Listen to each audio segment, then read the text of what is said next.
Hey guys, Baz06 here, back with you, doing another stream of NBA 2K20. Last time we left off, we had won against, as far as the Heat season goes, we had won against the Timberwolves in a match that was 159 to 132. And in the Rockets season, we beat the Pelicans in a pretty blowout game, 178 to 139. So our next match in the Rocket season is against the Thunder. So let's begin by doing that for you and go into this.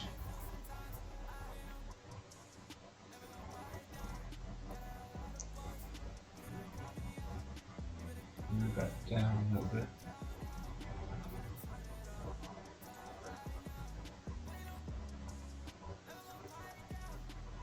So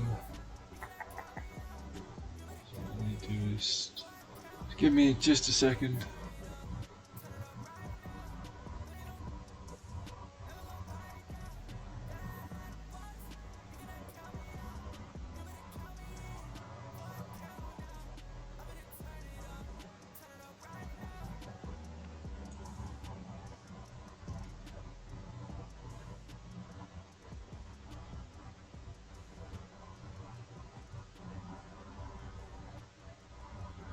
Okay.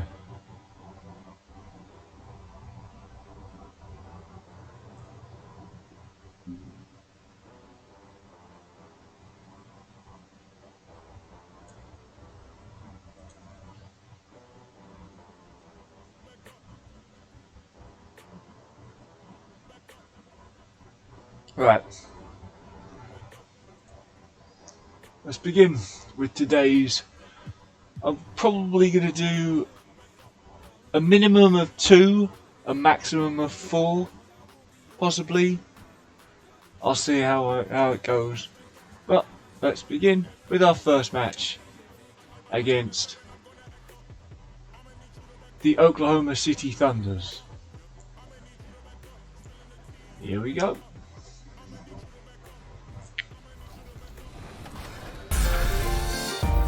2KTV here with Anthony Davis. In your intro press conference to the Lakers, you said that you hopped right on 2K when you signed, or you got traded, and you threw a virtual lob from LeBron to yourself. I want to know, how many times do you think that happened in real life this season? Oh, I just saw a stat the other day that like 130 or something like that, and it's more. And those are the starting lineups. Lots of interesting matchups tonight. Stick around. We'll be right back with more. We're just getting started here.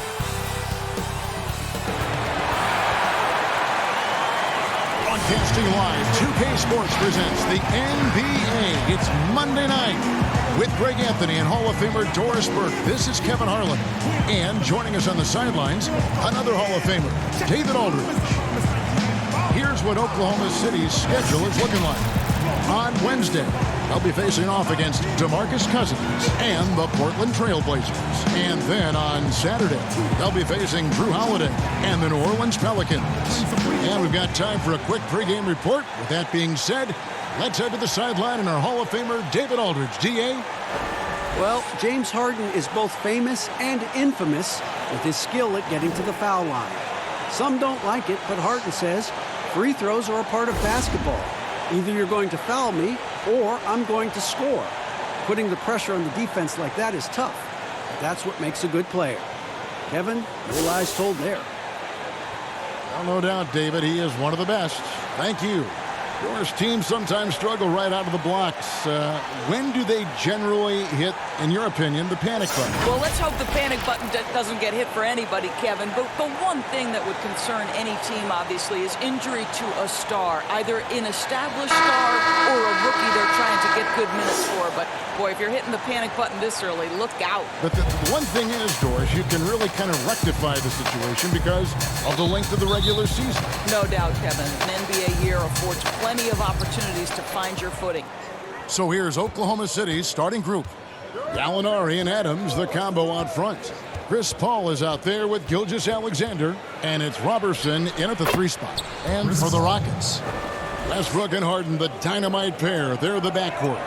PJ Tucker is out there with Robert Covington, and it's House in at the 3. Harden kicks to Westbrook. And some nice passing there by Houston. Hits the three-point bomb. I think you've got to respect the catch-and-shoot game of Russell. Just to let you know, guys, I'm not talking that much in the when the game's being played. I don't want you guys to feel like I'm butting in all the time. I just want you to feel the game experience of what NBA 2K20 would be like if you were sitting watching it on your TV screens, like a real game. So that's what I'm doing. So if I have to say something, I'll pause it. If I don't need to say anything, then I won't. I'll just keep it going. So just let you know where you guys are. If the chat gets going and something's being said, then obviously I'll pause it and interact with the chat. But for right now, let's just get going. He is excellent at pulling up. Gilgeous-Alexander surveying the D. Floats one up. Rebounded by Tucker. And so it's Harden bringing it up for the Houston Rockets. Here's House. Lead pass was put in just the right spot. Yeah, going hard to the rack, making a statement here early on. And this is why you get the ball into his hands. Let him establish the pace and rhythm of the game.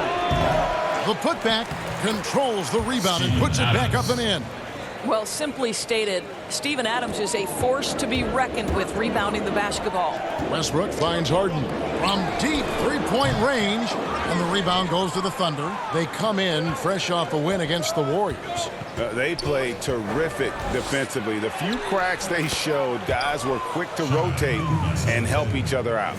We talk about multiple efforts on the defensive end, and I thought, boy, that was good old-fashioned focus, team effort. What a win. Here's Covington following the score by Oklahoma City, and he can't bank that one in. Robertson with it, and it's Harden picking him up. Here's Gallinari, and foul on the shot, so he'll get a chance at the line. Now last season, a bit of a renaissance for Gallinari. And the way Gallinari stepped up last season, Kevin, was a big reason the Clippers were as strong as they were. Now on the other side of 30, he's been playing some of his best basketball here of late.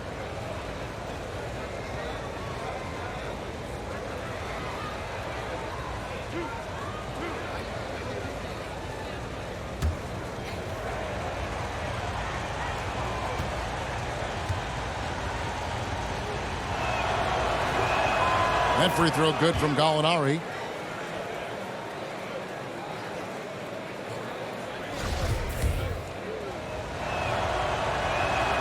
Gallinari hits them both.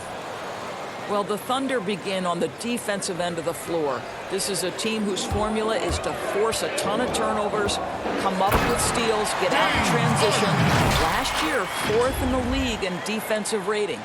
I tell you, he's playing the game with pure excitement right now. He capped off that dunk with some serious hang time on the rim. Now, here's Gilgeous-Alexander. Turned in an outstanding game against Golden State. And that's where you want to make the next pass. This guy is a good scorer, but the defense was right on him. And for the Thunder defense, Doris, it starts with their rebound. Well, you have to begin with their strong interior defense. That lets their wings get out and pressure and take some chances. Defense has turned into a pillar for this team.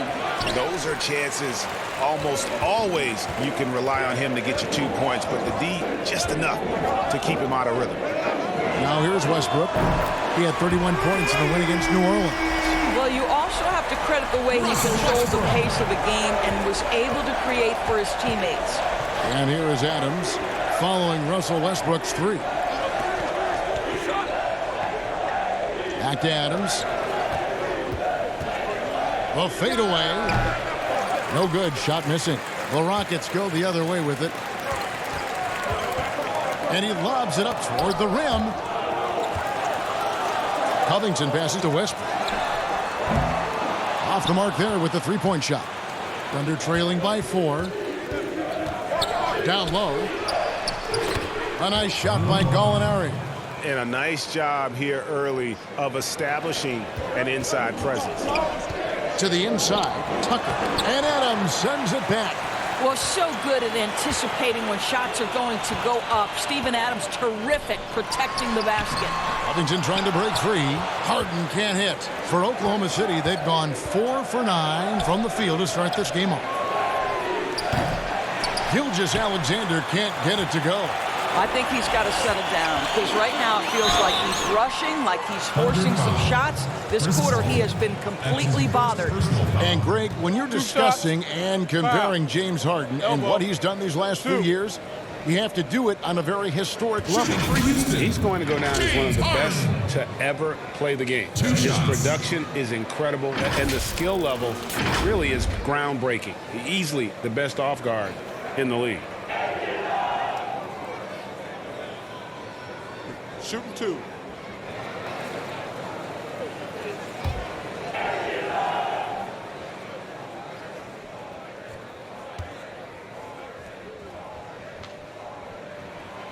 Free throw good from Harden. And really on top of all else Harden does for you at this end, he's a tremendous free throw shooter, around 85% for his career. Clutch.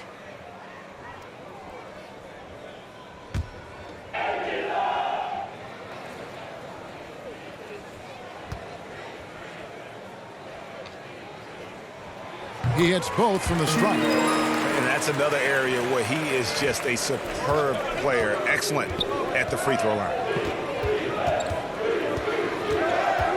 Here's Paul. It's good. Paul's got his second bucket of the night.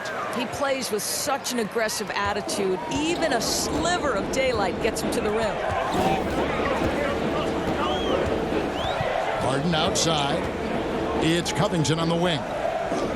Lets it go with the three. And Harden with the basket on the assist from Covington. And it's 9 points for James Harden. We know this about Robert Covington. He is a team man first and foremost. Pretty pass. Paul against Westbrook. Paul kicks to Gilgeous-Alexander. 5 on the clock. Passes to Robertson. Robertson. It's rebounded by Houston. Westbrook's got his 4th rebound with that last one here tonight. House the pass to Harden. Right side Westbrook. Pass to Tucker. Here is House. He's coming off a 13-point game against New Orleans. Yeah, good job. Just staying alert there, snatching up that long rebound. Gilgeous-Alexander. Happy to see that one go in for his second make in 5 attempts. And that's the kind of move that will always pay off, even against tight defense like he was facing on that possession. And Westbrook gets it to go. Here's Paul. He also stepped up against the Warriors in that win. It's up a 3, and he's good on the 3 ball. Paul's got 7 points. And he's really been working to get those looks, and it's starting to pay off here early on. Oh, and the jam by Westbrook. My goodness, you better get out of the way. Westbrook driving inside, rises up for the slam. Stolen by Westbrook. Jumps up, and Westbrook throws it down. And that's the kind of play you just do not want to give up defensively. You lose the possession and give up a quick two at the other end. And Gilgeous-Alexander's got the ball here for the Thunder. 6-point game.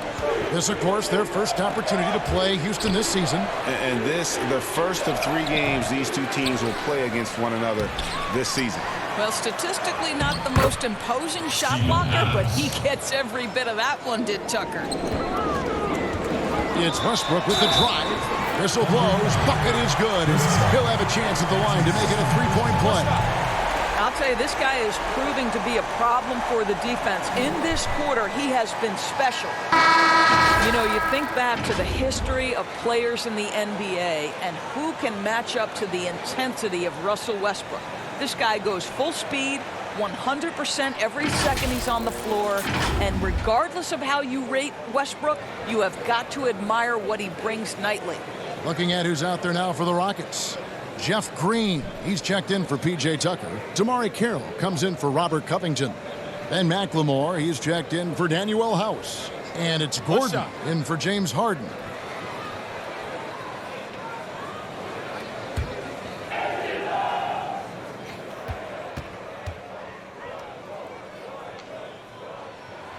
The free throw drops for Russell Westbrook.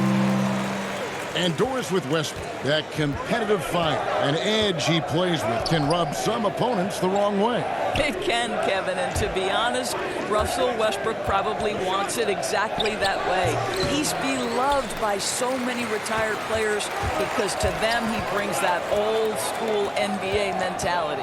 Now here's Green. Steven Adams unable to get his last shot to go. And he's a good shooter from outside, but not sure from that deep.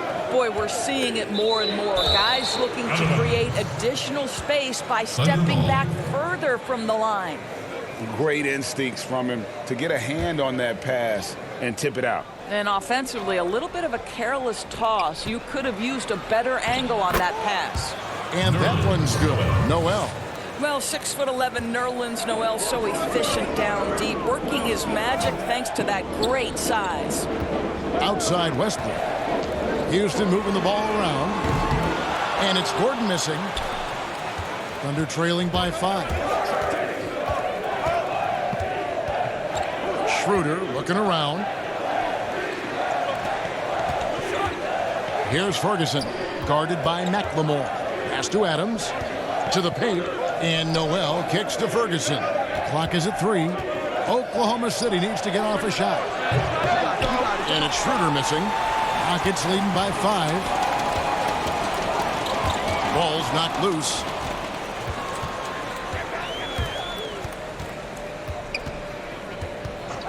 Here's Gilgeous-Alexander.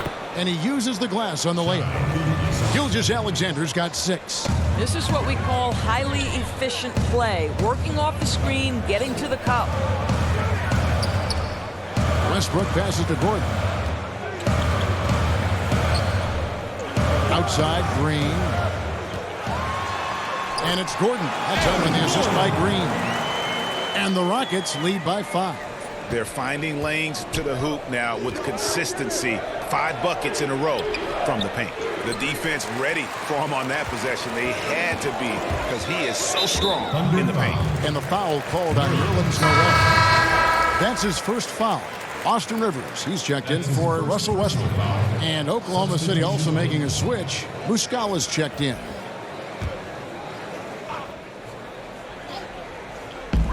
And McLemore kicks to Gordon. From deep. The offensive rebound. And 2 free throws coming up. Unable to get that one to go with all the contact. It's going to be on Nerlens Noel. And the length of Green is a real issue for the D. His arms just go forever, which often results in a lot of shooting fouls for him. The Rockets shooting their 4th and 5th shots at the foul line in the game. Yeah, and 79% from the line as a team a season ago. Pretty reliable in that regard.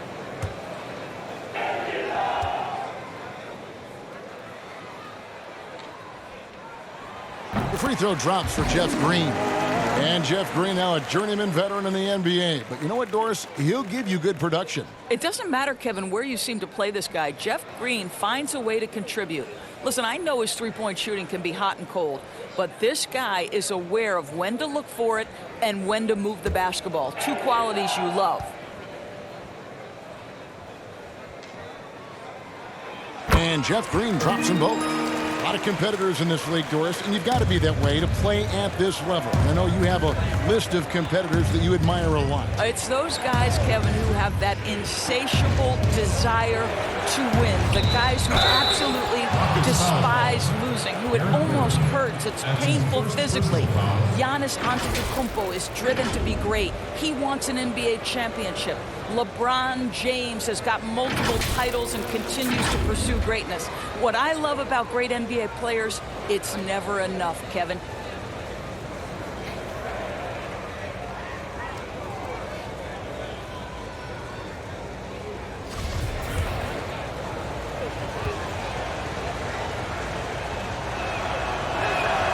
That's good from Muscala.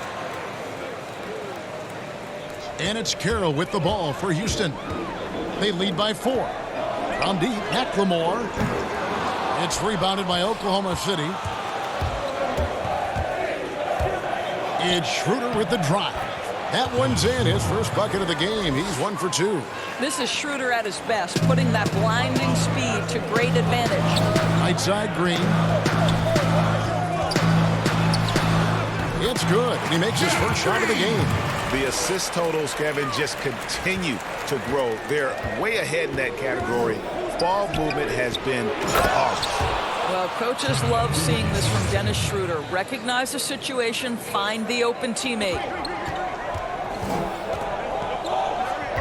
Schroeder against Rivers. Kicks it to McLemore. There's Gordon with the 3. An absolute bomb from three-point range. Gordon's got 5. And he's not going to miss that sort of an opportunity from deep. And he's going up for the alley-oop. Oh, and they get in the way of the alley-oop. Not to be. Good play defensively. Count it. Good. And now a 7-point Houston lead. Austin Rivers, opportunistic in transition. That's what happens when you sprint the floor. The pass to Noel. Now, here's Gilgeous-Alexander, defended by Gordon. 6 to shoot. Noel passes to Gilgeous-Alexander. Knocks it loose. Rockets leading by 7. Inside. Here's Rivers, and the Rockets getting another bucket right there. Oh, this is the kind of start they were hoping for. Oklahoma City's gone 1 of 3 from beyond the arc so far in the game. Out to the right wing. Back to Muscala.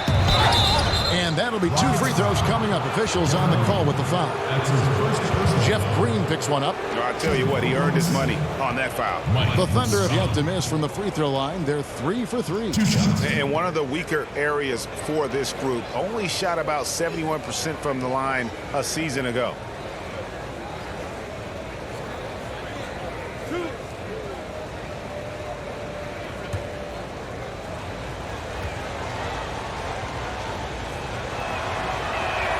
That's good from Muscala.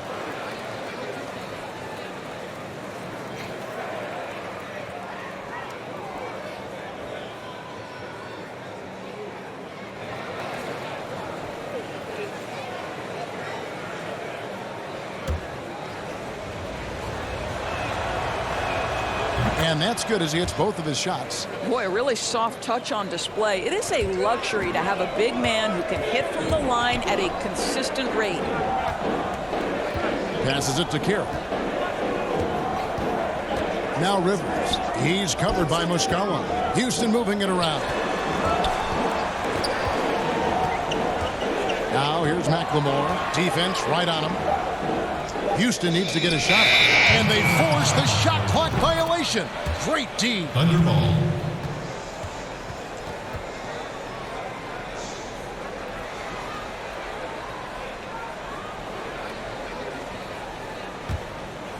Thunder trailing by 7. Pass to Muscala. It's a 4-second differential between the shot clock and game clock. The Thunder with another miss. And for the Rockets, they're shooting an impressive 60% early. Down deep, McLemore, and another three for Houston. Yeah, we're seeing some fireworks from them already. Well, what I love is the game plan has been solid from the opening tip, and guys are making their shots. That's critical. Boy, the work ethic on the offensive glass just refuses to give up on that possession. No shortage of scoring here at the end of the first quarter. Rockets lead by 8, and we'll be back right after this.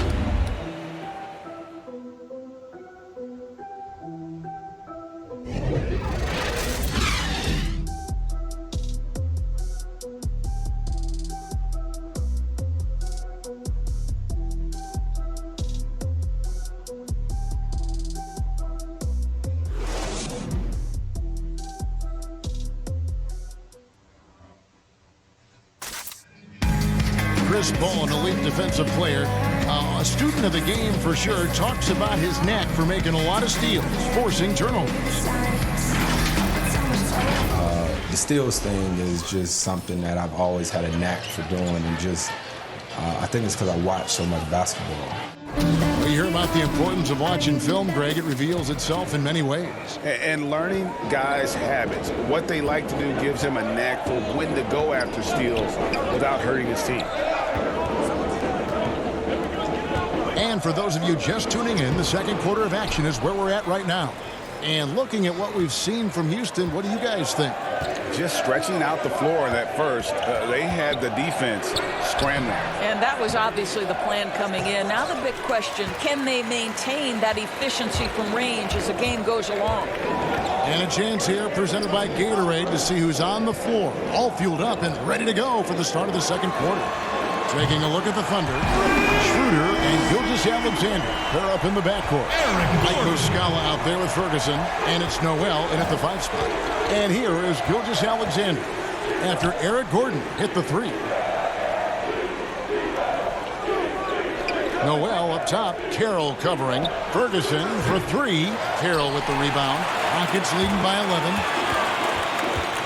There's McLemore, and there's the whistle on the shot. Took the foul, shot misses. He'll be shooting 2. And the foul goes against Oklahoma City. You and I were just talking about this as more and more players are going public with their trade requests. Do you think that's had a negative impact on the game? Well, Kevin, I certainly think it makes long-term planning for NBA franchises a lot more difficult because contractually we are not seeing them hold true to the particular organization they may have signed that contract with. The reality is this in today's NBA. You've got to be nimble as an organization, and you have got to be attractive to them. And I mean that with great ownership, great leadership, and who are the players currently in your system. You have got to be incredibly nimble to be successful in today's NBA. I think you're right on.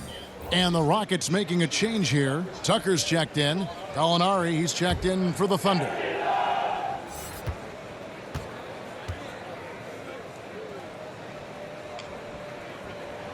Both shots good from the stripe.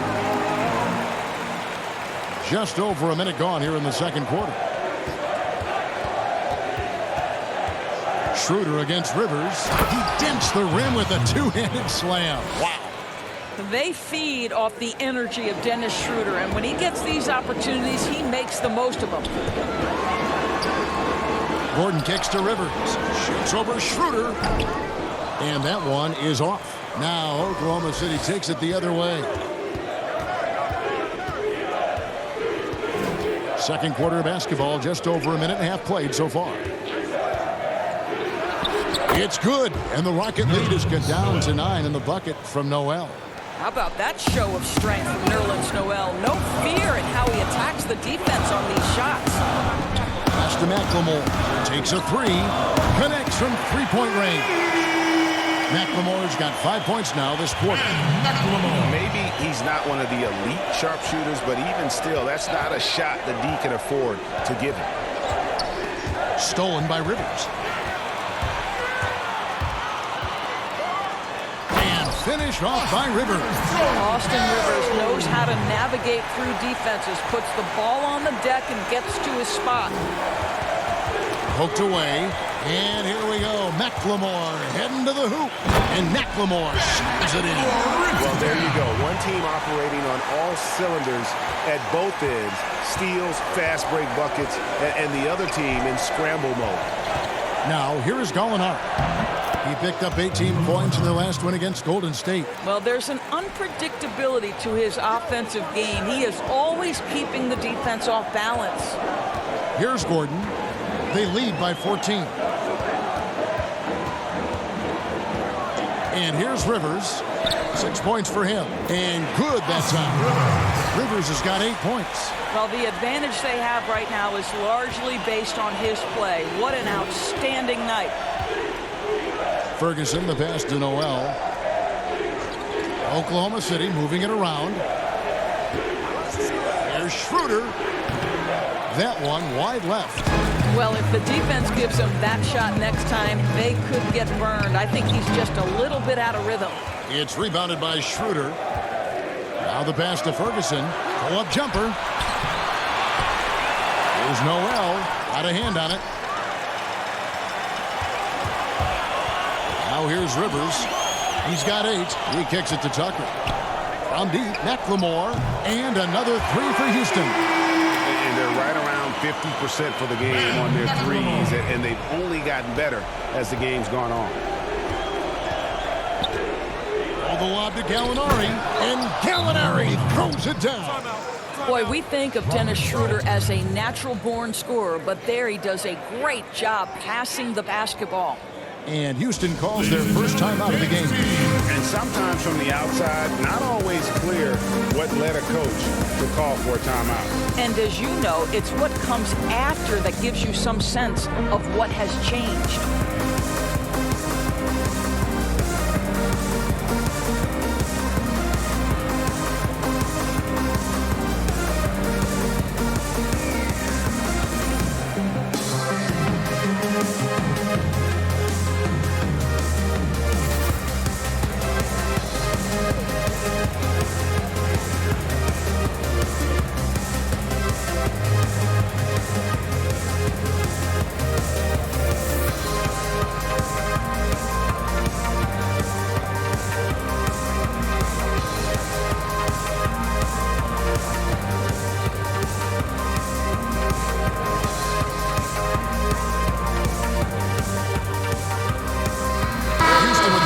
Substitution here. Robert Covington's checked in for Green. Daniel House comes in for McLemore. James Harden, he's checked in for Eric Gordon. And Russell Westbrook is subbed in for Rivers. The Thunder also changing it up. Adams, he's checked in for Nerlens Noel. Robertson comes in for Muscala. And Paul subbed in for Ferguson. Yeah, just constantly attacking the paint. Harden does not settle. Here's Paul. No good on that one. Good work defensively by Harden. Covington into the lane. House dishes to Tucker. Harden outside. Passes it to Covington. Clock at 6. And a deep 3 from Westbrook. And again, it's the Rockets from deep. And they're shooting just over 50% on their three-point attempts. Easy to see how they've been able to edge out in front. And they double up Paul. To the middle. The shot's good from Robertson. Robertson's got his first bucket in this one. The vision, the timelessness of Chris Paul's game for many years. He's made everyone around him better. And Tucker kicks to Covington. Here's Harden on the wing. He's guarded by Schroeder. And here's Westbrook from the arc. Tries a 3. And the foul on Harden. That'll be his second foul of the game.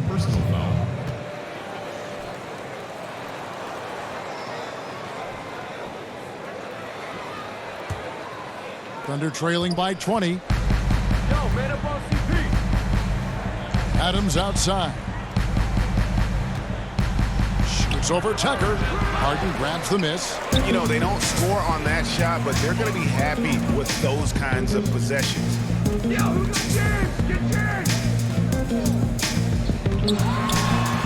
Uses the glass to finish the layup.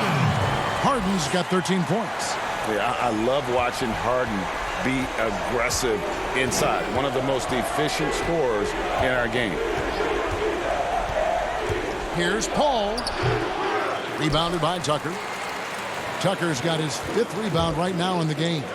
Well, we're now on the back end of what has been, Greg, an incredible career for Chris Paul. Perhaps no longer the undisputed best point guard in the game, but still a top talent. And Chris Paul might not be the best point guard, but any team would be happy to have him. His efficiency and playmaking aren't going away anytime soon. And even though he's never been an overly athletic player, that aspect of his game still is strong as ever. Now here's Schroeder. He's coming off a 19-point game against Golden State. Paul outside.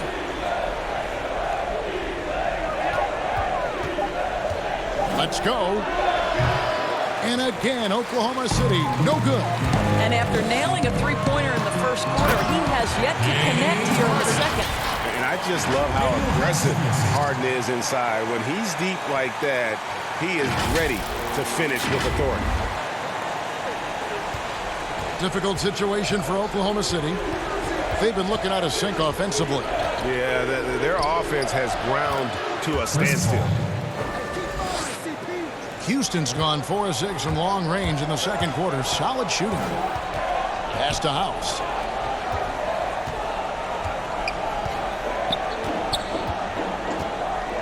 Kicks it to Harden. Always going up for the alley-oop here.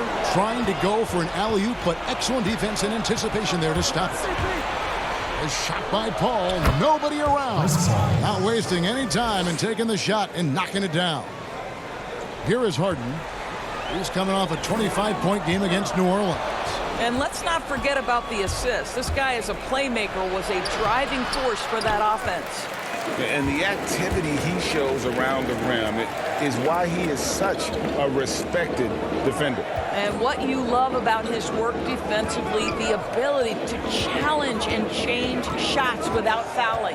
Now here's Harden after the miss from Dennis Schroeder. 6 on the shot clock. It's House outside. Gallinari with.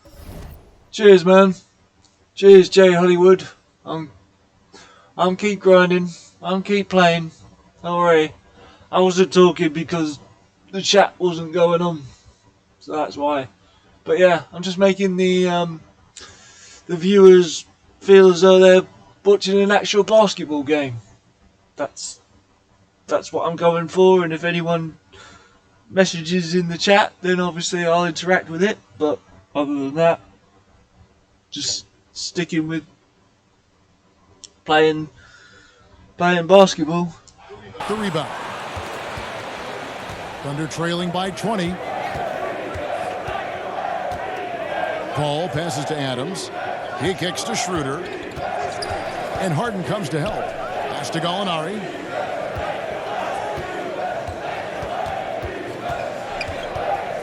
Paul outside. The 3. He can't get it to go. And the Rockets take it the other way. The biggest lead of the game was 24 points. They've got the Wizards ahead of them. Their next game in Washington. That'll be game 1 of a 4-game road trip. And it is easy to get spoiled watching Harden. He's had so many games like this in his career, but you still gotta appreciate what he does. And for the Western Conference, we have a chance now to recognize our Player of the Week, James Harden. And what a stretch it's been for him. I mean, it goes beyond the scoring, which he has had no problem doing. He's been all over the small things that take a shooting guard from good to great. And now a fast break for the Thunder.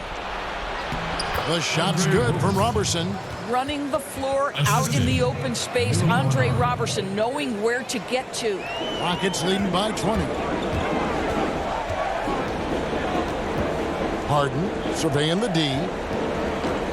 And here's Westbrook from the arc. It's good. The assist that time from Harden. And that's now 21 points for Russell Westbrook. At the elbow, Paul. Good for his 6th make in a dozen attempts, shooting 50% with that basket. Beautiful stuff from CP3, figuring out every single way to exploit the weakness of the defense. Now a timeout called by Houston. They defeated the Pelicans in their last game. Yeah, and in that game, you see how they built out this roster, acquiring role players who can step up when needed. And that's exactly what happened. Guys came off the bench ready to play. The offense didn't miss a beat.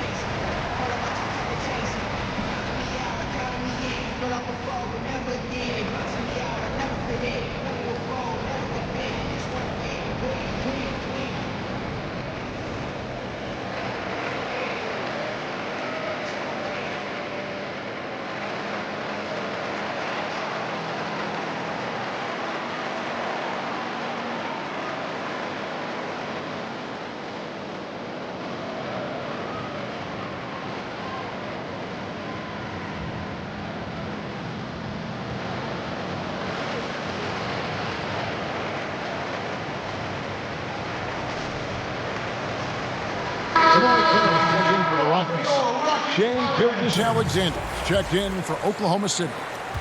And it's Harden with the ball for Houston.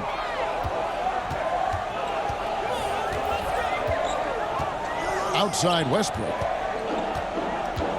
Puts up a three. Thunder with the rebound. Adams has got his 7th rebound of the game with that last one. Here's Paul. Good D by Covington. Rockets leading by 21. Here's Harden, and the jam by Harden. Flying high and throwing it down with the one-hander.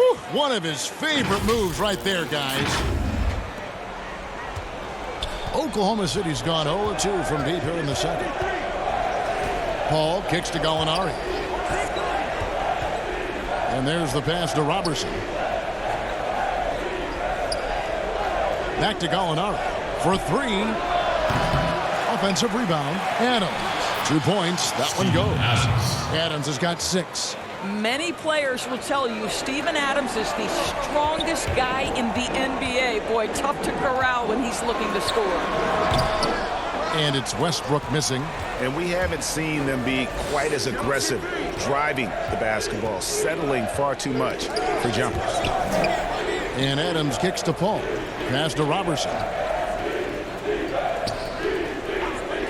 Gilgeous-Alexander with it. He's got 8, just 5 on the clock. To the paint.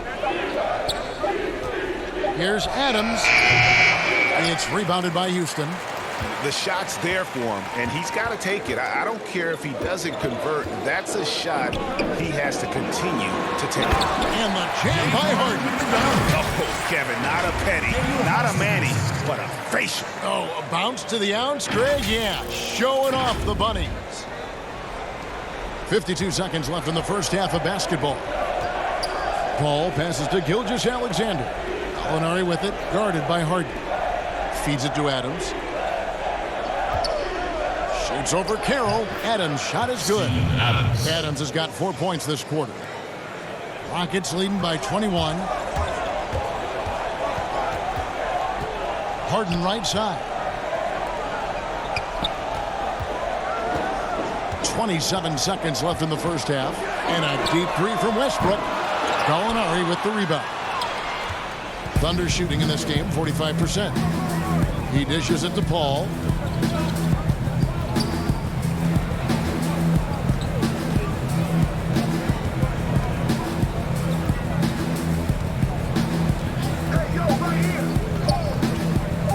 With 1 on the clock. No good on the last second attempt there.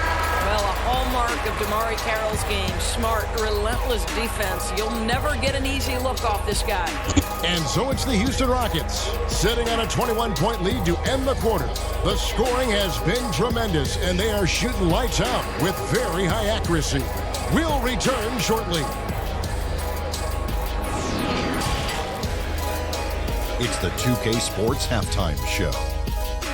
After one half of play, it's been a one-sided affair. Hey, everybody, welcome back. This is Ernie Johnson alongside Shaquille O'Neal and Kenny the Jet Smith.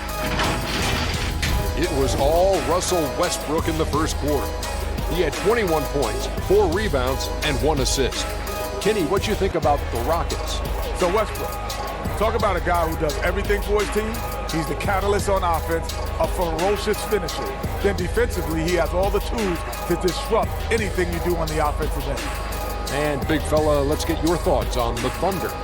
Way too soft in the paint defensively. They were all late on their rotation. Obviously, that's a recipe for getting cooked. And, you know, I like eating that barbecue chicken. They got to do better, Ernie. Thanks for joining us, folks. We're now just a few minutes away from the start of the third quarter.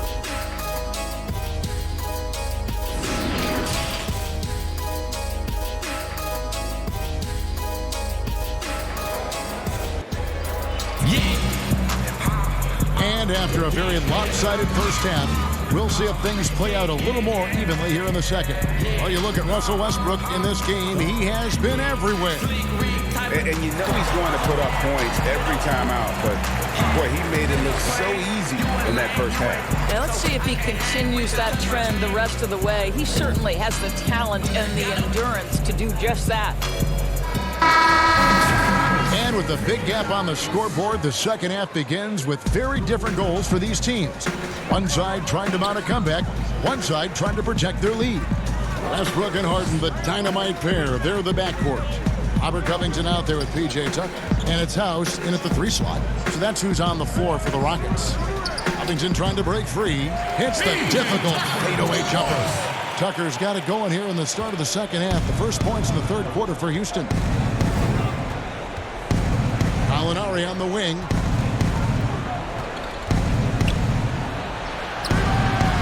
He doesn't hit that one. Good D by Covington. Here is House, defended by Robertson. Shooting foul as the whistle blows. He'll shoot 2 free throws. Doris, you've accomplished so much in your award-winning career. What was your first experience in broadcasting? Kevin, my first experience was I left coaching and they put Providence College women's basketball on radio. That was the first ever game I got to call. It was so cool. Tell me yours. What was the very first? Did you study this? How did you get into broadcasting? I did. Our high school had a radio station, and the first basketball broadcast was underneath the bleachers, looking through popcorn boxes and legs of the people that were standing in the bleachers so that I could see the court from the basement. Amazing. Because that's where the telephone cables were to plug in our equipment. And wow. I was 16 years old. Incredible. Remember it very well. Incredible. Very well.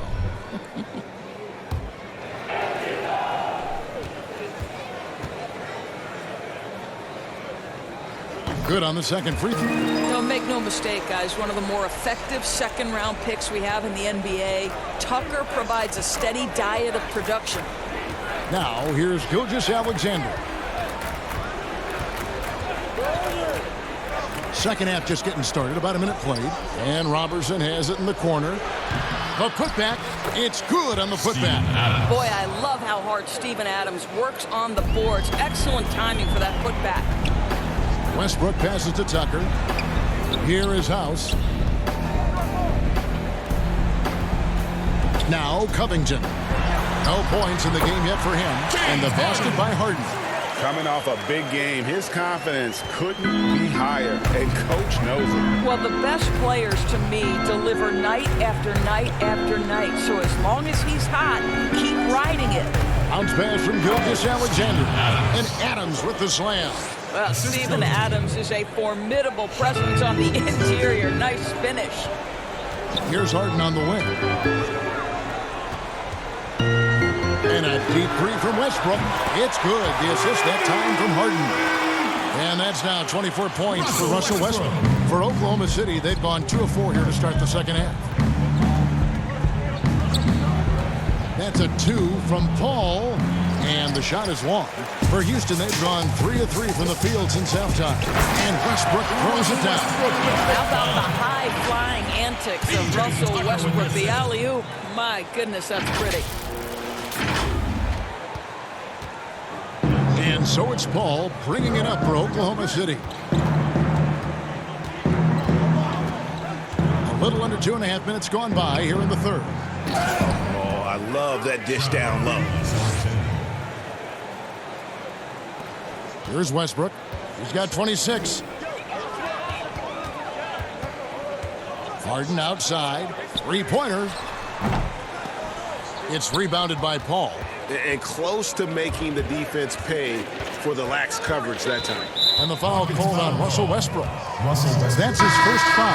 And the Rockets making a change here. Gordon's checked in. Aaron Gordon.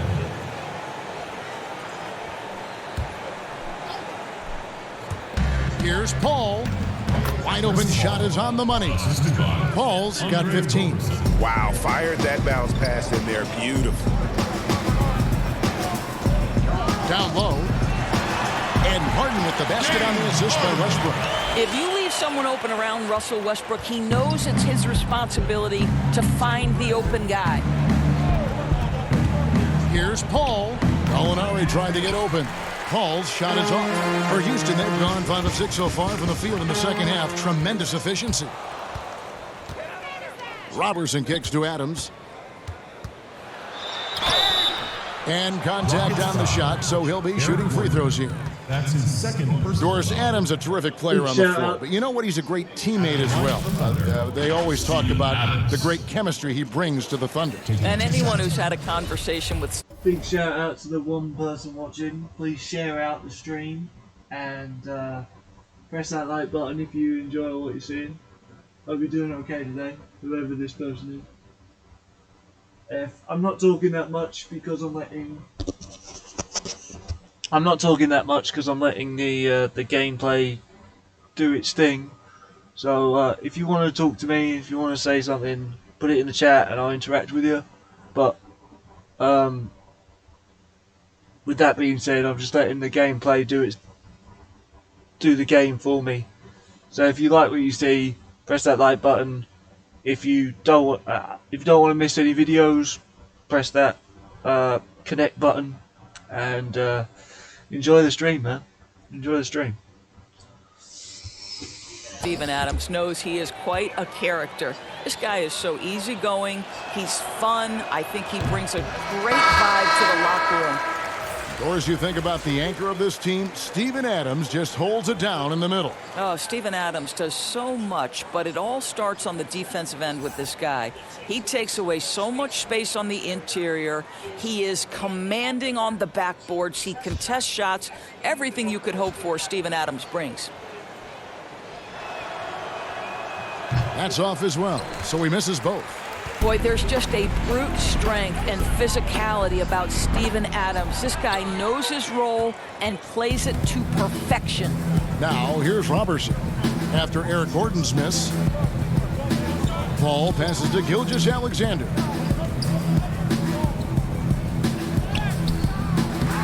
Second shot opportunity, and it goes down 2 points. Gilgeous-Alexander's got 4 points now in the quarter. I'll tell you, individually, he is doing all he can. But right now, somebody's got to step in and support this guy. And it's Gordon missing. The Thunder shooting it well here in the third, about 50%. Paul with the ball, picked up by Rivers. Paul's shot is off. Rockets leading by 23. Gilgeous-Alexander with the steal. Pass to Robertson. Paul with the bucket. Paul's got 17 now. Want easy looks? Don't allow the defense to set up. What a beautiful fast break opportunity, and the finish pretty good. Another miss by Houston. Thunder trailing by 21. Robertson the pass to Adams, and Adams with the slam. And this is the time they wanted to mount the rally and get back into it. And here's McLemore, 13 points in the game. Gets it to go from beyond the arc. He's found his rhythm from deep, and you can see the confidence. And I think the defender knows once he gets cooking, look out. The bucket looks awfully big to him right now. The shot's good from Paul. And oozing with confidence right now. Paul makes plays off the bounce that others can't. Here's Rivers, and a lot of contact on that one, so he'll shoot 2 here. All right, a chance to see stats for Paul. He's coming off an excellent season. He put up about 15 points a game last season, 8 assists and 4 rebounds. And with his great passing, he's been a catalyst for their offense, often seeing plays even before they materialize. There's no doubt about that. Great anticipation, excellent peripheral vision. His talents are really shining through. And he makes the first. Well, January 15th of 2015 provided a special moment in NBA history.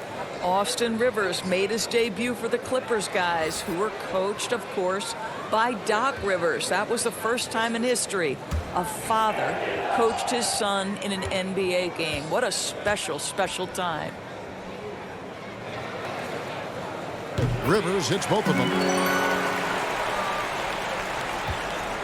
Now here's Schroeder. Pass to Gilgeous-Alexander. Over Gordon. Again, Oklahoma City. They seem to concede that shot, and his response is, thank you very much. And Tucker kicks to Rivers. From deep three-point range, the long-distance three is buried. Rivers has got 5 points in the quarter. And really, as the three-pointers keep dropping, you get the sense that the frustration is mounting for the defense. There's the pass to Ferguson. Schroeder against Rivers. Shot clock at 6. Passes it to Ferguson. Goes back up. And Noel lays it up and in. Noel's got 6. And defensively, they are on their heels every time the ball comes inside. And it's Gordon missing. Under trailing by 21.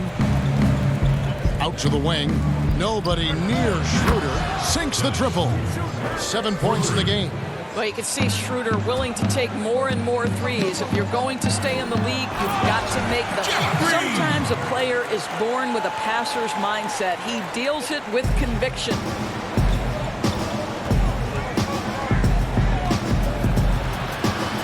Green with the block. And they get it back. Houston leading by 20. For the three. He can't hit that time. So the Thunder will take it the other way. That's a 2 from Ferguson. That one off the back iron and out. Just can't find a shot. It's no wonder they're losing. I mean, he's been completely scoreless all night. Gordon for 3. Good on the triple. And those aren't the type of three-point opportunities that you can allow in the NBA. Schroeder outside. The shot. And again, Oklahoma City, no good. Houston's gone downtown a lot since halftime. They've missed 5 of their 9 attempts out there. From deep, McLemore.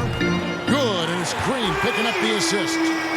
Green's got 3 assists tonight. And it just seems that every pass they make is leading to a score. Just great ball movement. Now here's Schroeder. 7 points in the game. Pass to Gilgeous-Alexander. And that one, good. What a great shooting performance. His percentage is outstanding. Timeout called, the Rockets. Greg, last season, Dennis Schroeder transitioning to more of a 6-man role with the Thunder. And for his first go at that role, I thought Schroeder looked really good. He's always been able to score and create, and coming off the bench might be the best spot for him.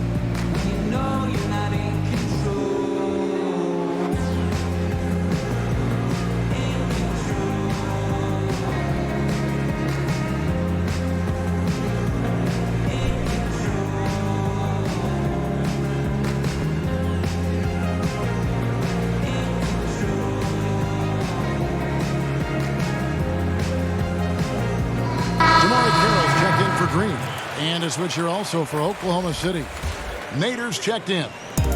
And it's Rivers with the ball. He brings it up for the Houston Rockets. So the wing on the left. Outside Gordon. Houston moving it around. And pushing it up here. Here is Oklahoma City. The 8-footer. Gordon with the defensive effort. Boy, they can't cut into this lead with him going stone cold. And only so much time to turn it around. Pass to Carroll. From downtown. It's rebounded by Oklahoma City. Here's Ferguson. Oh, what a dunk! Out below! Oh, he is a highlight reel unto himself, guys. That could be a contender for the dunk of the year, I think. And it's Gordon missing. And you know, you can't impact a shot that close any better than he did on that possession. Boy, whether he blocks it or simply alters it, the result is pretty much the same. Here's Nader. Still getting warmed up offensively. No scoring hit from him. They get it back. Here's Noel. Now, here is Muscala, guarded by McLemore. Boy, nice shot. He didn't need the fadeaway to create separation, though. He was wide open. The pass to Tucker. Over Noel. On the money from 12 feet away. Tucker's got 5 points in the quarter. That's a really good job by Tucker reading the defense, just carving out some space from mid-range. Passes it to Noel. Drops in the layup for 2. Noel's got 8 points. And there's a pattern starting to take shape here. They're working it inside and getting good shots from close range. McLemore dishes to Carroll. Eric Gordon on the wing. Drills the three-pointer. He's got 14. Their ability, again, to stretch the floor, particularly in this second half. And guys, boy, when you're hitting, it sure does work. It obviously opens up major options at the offensive end. Count that one. And you can see the second chance points now starting to be a major factor. Tucker with the ball. He's got 5. Offline from the top of the key. Listen, he can make that shot right there, but I do know they have other options they can go to. Nader's shot's good. And just a step ahead of the D in that possession there, making the pass. Nice assist. Timeout called, the Rockets. For viewers, timeout's a chance to check your phone, grab a drink, but for the teams, it's all about business. Well, there's something that the coach doesn't like. I'm curious to see which kind of adjustment he makes here.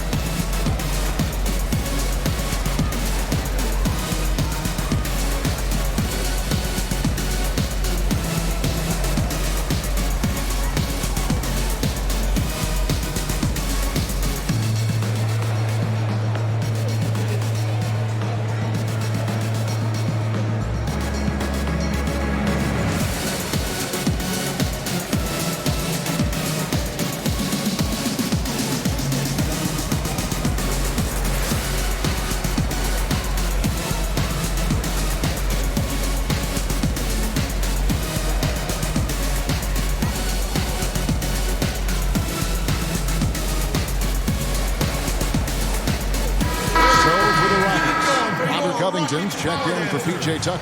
James Harden comes in for McLemore. And Russell Westbrook is subbed in for Austin Rivers. Andre Robertson, he's checked in for Oklahoma City. Paul comes in for Terrence Ferguson. Now here's Westbrook. He's got 26. Pass to Gordon. Westbrook with it. From deep. Hangs home the trifecta. Westbrook's got 29. Yeah, that's 2 bombs in a row from long range. Schroeder outside. Call outside. There's the 3. Good on the three-point shot. Paul's got 9 points in the quarter. The real come at us, and we're coming right back at you. And you would expect nothing less from these two, taking pride and making plays. Thunder trailing by 19. And there's another one for the Thunder. And how does he get that one to go? No idea. 5 seconds separating the shot and game clocks. Westbrook finds Carroll. Outside Covington. That's a 2 from Gordon. Misses off the right iron. It's tipped. 2 free throws coming up, and they call the shooting foul. Tremendous job by Robert Covington to get the defense committed and draw the contact. Nice. The Rockets have shot 10 of 11 at the line. Nice work so far for them. Line for 2.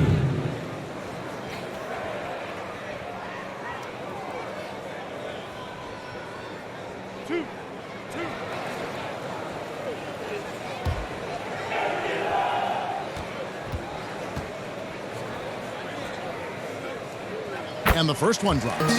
What a terrific story Robert Covington is. Gets undrafted out of college, goes to the G League and becomes an MVP, and now one of the very best defenders in the NBA. Truly an incredible journey.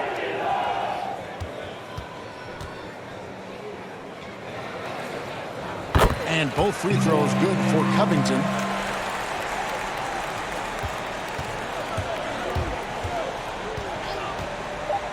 Now Paul from deep, and that would have counted, but his shot was off the mark this time. And so it's the Houston Rockets with a 19-point advantage heading into the next quarter. The three-point shooting has come fast and furious to the tune of what has become a big-time blowout in progress. And we've got more NBA action on 2K Sports coming your way after this break.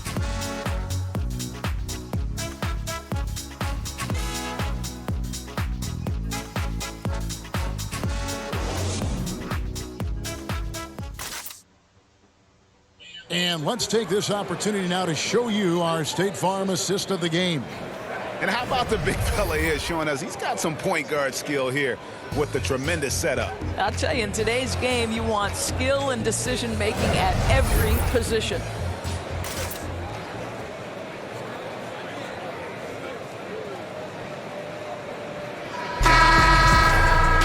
And there have been two very different performances from these teams today as we get going in quarter number 4. Taking a look at the Thunder, we've got Andre Robertson. Dennis Schroeder is out there with Chris Paul. And then there's Steven Adams, and it's Noel in at the 4. Rockets leading by 19 points. Here's Harden. Oh, and James Harden throws it down hard. He's putting on a show for these fans. I can't believe he pulled that one out in the course of an actual game. Here's Schroeder. Paul looking over the floor. Here's Adams. Good, and Paul gets the assist. Paul's got 3 assists tonight. Well, Steven Adams was a bit raw when he entered the league, but you can see right there how sound he has become as a finisher on the interior. Harden's shot is good. Harden's got 4 points in the quarter. Unwilling to let up even for a moment. That's his killer instinct, just fanning the flame. One thing I enjoy is watching players who don't pay attention to the score. You lock in on the moment and play the right way. Here's Covington following the basket by Chris Paul. Carroll kicks to Westbrook. Shoots a 3. It's good from long range. Westbrook's got 11 points here in just the second half. Well, you love his effort level, right? Particularly when it's winning time. He is going for the finish. Adams outside. Harden against Schroeder. Trying to break that ice-cold streak. And Noel throws it down. At his size, you simply cannot give up that kind of deep positioning to Nerlens Noel.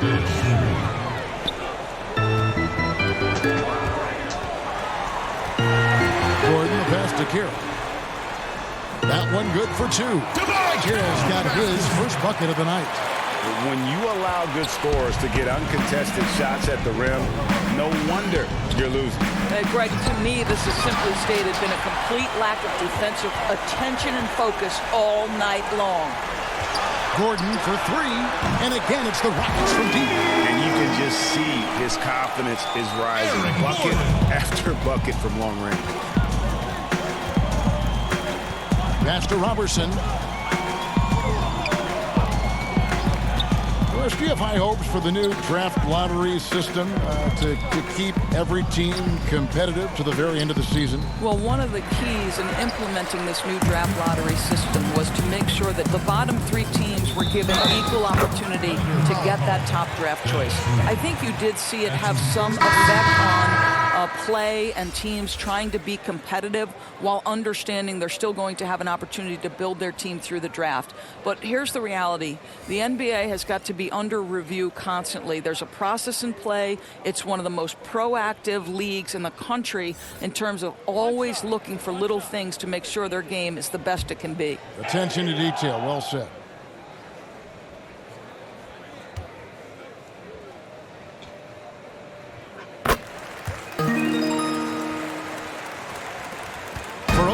City, they've gone 3 of 5 here in the fourth quarter. Pretty good numbers coming out of the break. Lets a floater go, and the layup is up and in. And that's 28 points for Chris Paul. Well, instead of forcing it all the way to the cup, he just goes with that little teardrop. Oh, what a pass. And then he lays it in with the circus move. So smooth. And so it's Paul bringing it up for the Oklahoma City Thunder.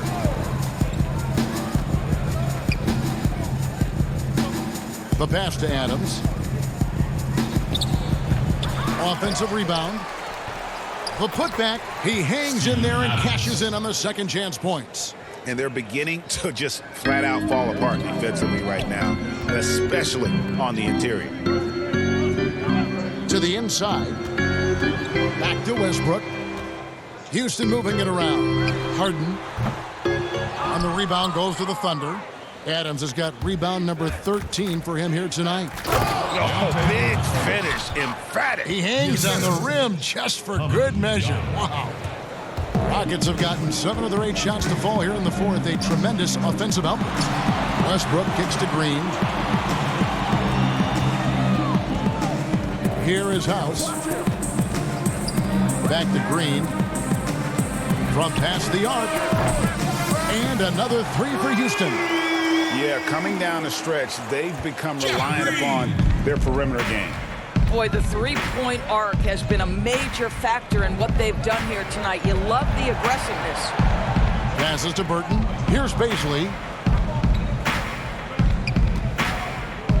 Hiring college basketball coaches has been kind of hit or miss, Doris. Why do you think that's so? Well, obviously, coaching in college and coaching in the NBA are drastically different things. As a college coach, you've got to be concerned about the eligibility of your young men. You've got to be recruiting the next crop, even while you're coaching your current group and your current roster. In the NBA, you get to focus exclusively on coaching. You're not talking about recruiting. You're not having to deal with anything other than grown men who have a desire for greatness in the NBA. And I think so much of it doesn't necessarily mean success or failure, whether you come from college or not. Success in the NBA is a multifaceted proposition. So I don't necessarily define it as, oh, this guy came from college, this guy came from the European leagues, this guy has been an NBA assistant. So many things go into it, Kev. And this is what we've come to expect from this guy, right? Not only making a ton of shots, but being efficient while doing so. And the foul called on Russell Westbrook. That's foul number 2 for him. So for the Rockets. Then McLemore, he's checked in for Harden. And it's Rivers in for Russell Westbrook. And then for Oklahoma City, Nader's checked in. And Shai Gilgeous-Alexander subbed in for Chris Paul.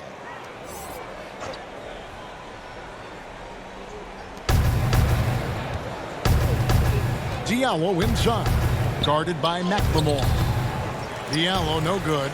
Houston's gone 3 of 4 from downtown here in the fourth. Rivers dishes to Green. Now here's McLemore outside. Good, and it's Green picking up the assist. Green's got his 5th assist in this one. The Thunder shooting it well here in the fourth quarter, 50%.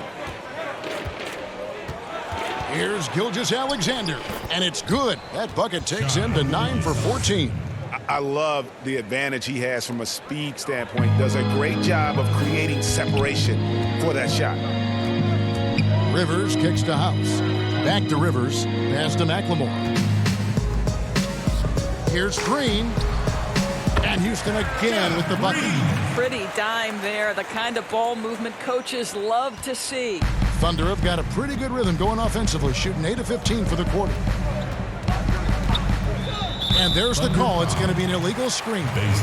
Replay is always a good topic to talk about. Any changes, Doris, you'd like to see in the system or in the process? Well, one of the beautiful things you have in the league is the opportunity in both summer league and then also in your development league is the opportunity to put things in place. For instance, a coach's challenge has been experimented with at both of those different levels.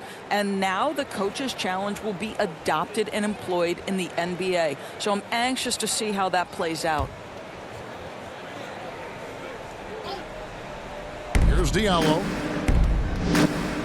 Inside. Baisley, good. Baisley's got his first basket. Well, that possession to me highlights the importance of creating for your teammates. And foul on the shot. He'll shoot 2 at the free throw line. Way to attack there and then create the contact. At the line for your Rockets, Ben McLemore. At the line for 2. Okay, legend of the 90s. I'll see you later, buddy. Take it easy, man.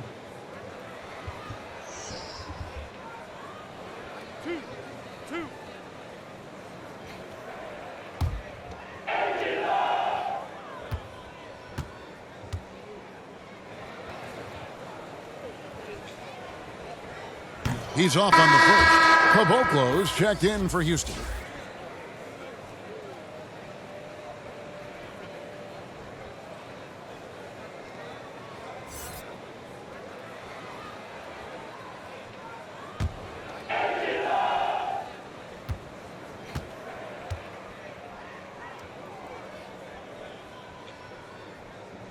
And he's good on the second.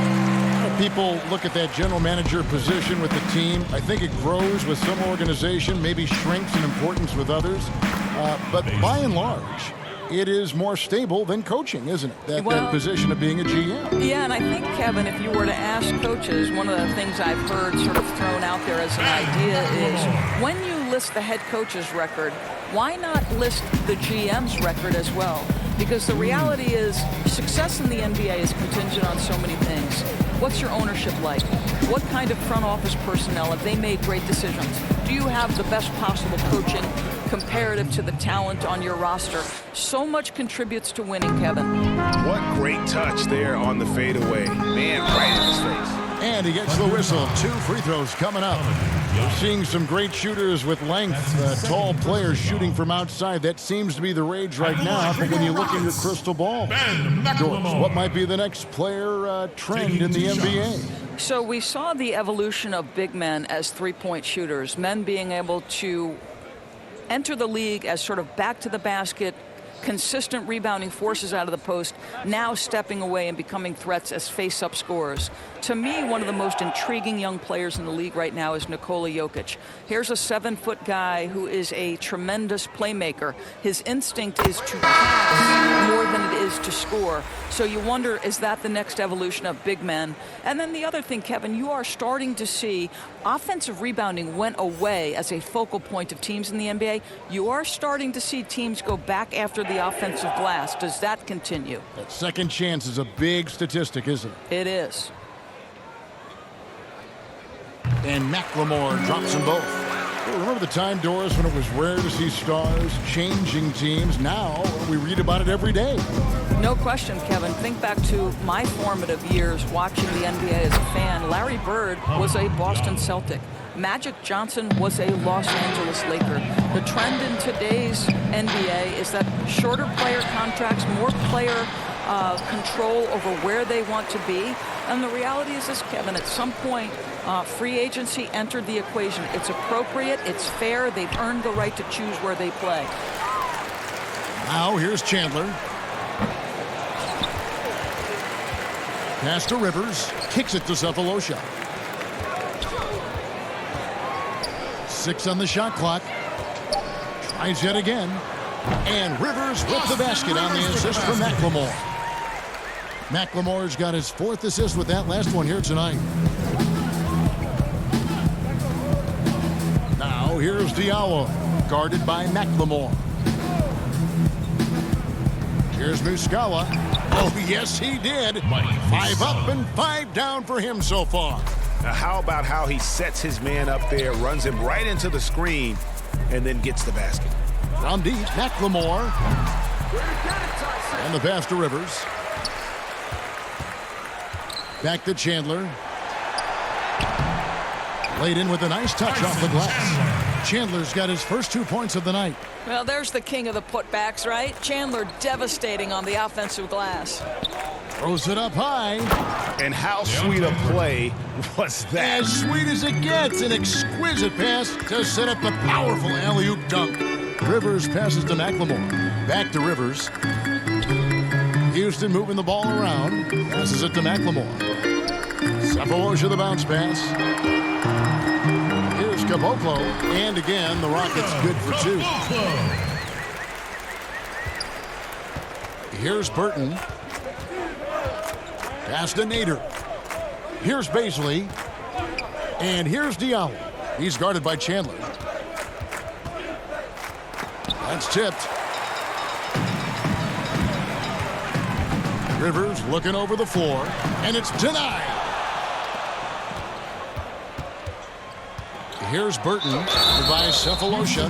Norris, in 2004, the Charlotte Bobcats became the NBA's 30th team. When do you think we're going to see another team added, whether it's an expansion or even multiple expansions? Well, let's go directly to the most important source, and that's Commissioner Adam Silver, who has said that expansion is inevitable, but right now not a huge priority. So, you know, listen, we've heard Seattle is on the short list of cities that wants to get a team. What a great city, what a great NBA fan base. I hope someday we get back to Seattle. So much history up there, you're correct. And he knocks down the first one.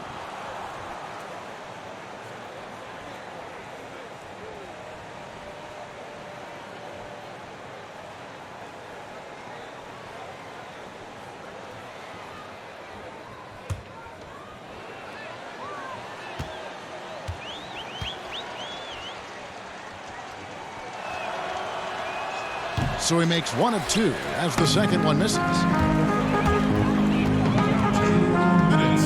Now here's Rivers. He's guarded by Diallo. Oh, and there's the alley-oop. Caboclo kicks to Chandler. Here's Rivers. Sinks the three-pointer. Rivers has got 5 points now in the quarter. Well, if you are a modern NBA shooting guard, you have got to be able to shoot with range, and all Rivers knocks it down. Here's Burton. 1:31 left in the fourth quarter. That shot, no good. And one team is just completely outclassing the other tonight. Spirited performance, and it really ignited what is turning out to be a monster win here for the Rockets. They enjoyed a big boost from the strong play of their bench. The subs came in and did their job. Those points off the bench were key to their victory. And so with this, they'll end up with their second win on the year. And this is a great way for them to kick off this season series. 2 more games ahead, and they've taken the mental advantage with this win tonight. And you know, looking back at all the contributions tonight, it was a really phenomenal all-around game for James Harden. Efficient productivity. You love what this guy has given to you on the offensive end. 43 seconds left in the fourth quarter. The Rockets again can't hit. Now here's Diallo. He's guarded closely.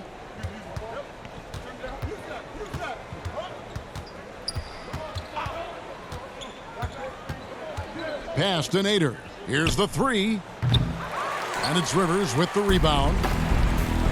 Well, this one is winding down now. Houston can watch the clock run out. Here's Caboclo. Cephalosha kicks to McLemore. Nailed from three-point land. And you can sense that these fans, these players, they are ready to celebrate. Well, for all intents and purposes, this game is over. Just a matter of time here. So we see the Rockets taking the win here. They poured it on tonight. Dominant showing in front of a crowd that loved every minute of it. And, you know, this game could really be a defining one for what they can do when they are playing at their best. I mean, being here at home no doubt helps, and the execution was flawless. And a chance now to send it over to David Aldridge, standing by courtside. David. Thanks very much. James, congrats on the win. Great crowd tonight, but what made the difference down the stretch? We just got to play solid defense. Talk to each other, help each other out. That was amazing tonight. You know, it was unbelievable. Like I said, I'm happy for our guys. And, you know, we got a good victory at home. Big win, James. Thanks for your time. Back to you, Kevin. David, thank you as always. And that about wraps it up. For Greg Anthony, Doris Burke, and David Aldridge, and the rest of our terrific crew, this is Kevin Harlan saying thanks for watching. See you later.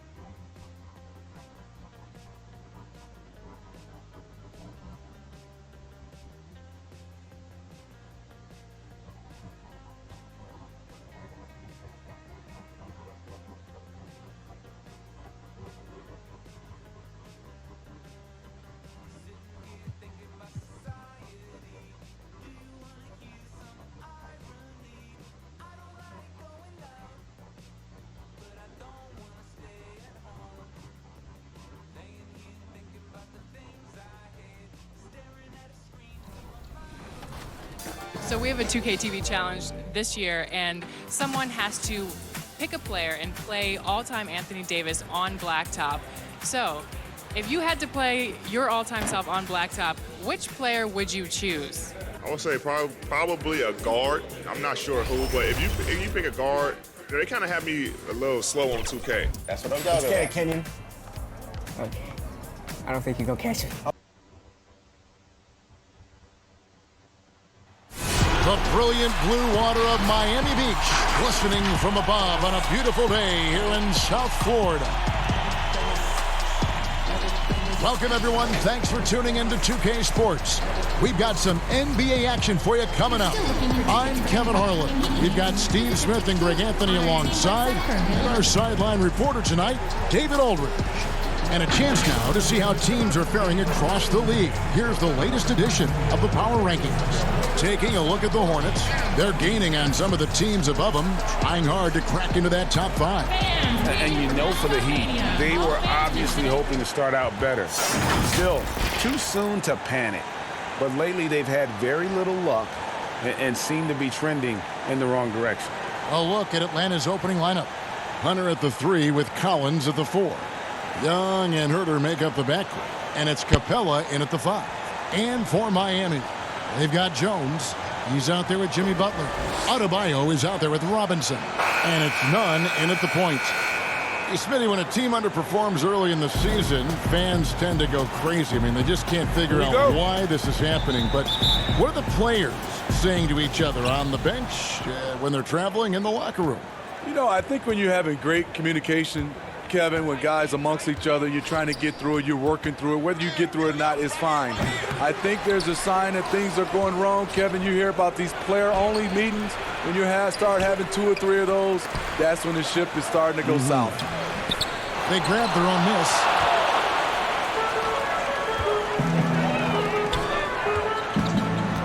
Butler kicks to Jones. To the middle. Robinson for 3. Hunter grabs the miss. The Hawks have gone 0 of 3 from the field to start the game. All right, let's catch up with our sideline reporter, David Aldridge. Well, Kevin, earlier I spoke with Lloyd Pierce, who talked about the versatility of Jimmy Butler's offensive arsenal. Whether it's long range, posting up, dribble drives, Butler finds a way to get buckets and impact the game. Kevin, back to you. Okay, David, thanks. Atlanta with the ball. And now, just over a minute played here in the first. Young dishes to Collins. Paxton coming off the assist from Young. No matter where he is on the floor, Collins seems to invite contact. To the inside, stolen by Collins. And they're on the break. Here's Herter. Lays it up and banks it in. So first quarter just over a minute and a half in. Pass to Butler. There's the triple. No good that time. And it's the Hawks taking it the other way. Coming off that loss against Philadelphia. In the NBA, you've got to keep pace. It's a fast track out there, and I thought their lack of hustle defensively was the story of the game. You know, sometimes great skill can overcome a lack of intensity, but it's very rare. And guys, he's not an easy man to stop when he's got the rim in his sights. Never has been, never will be. He is a determined finisher. Young, it's tipped. Right side, Butler, and Jones slams it home.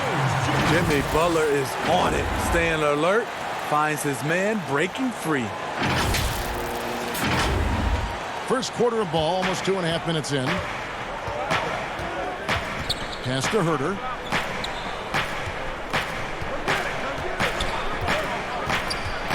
Over Robinson, and Herter gets it to go.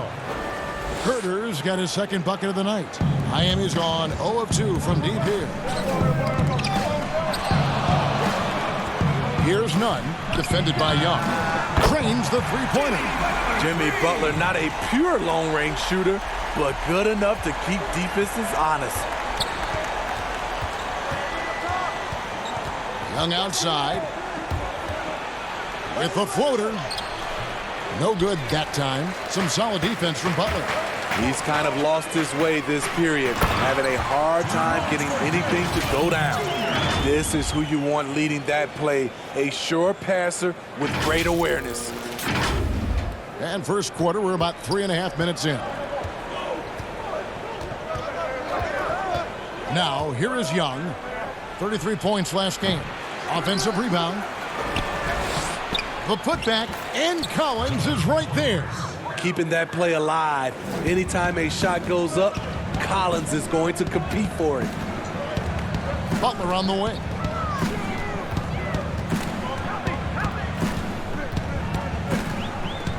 Pass to Adebayo. Here's Nunn. No good with the triple. And so Young will bring it up for the Hawks.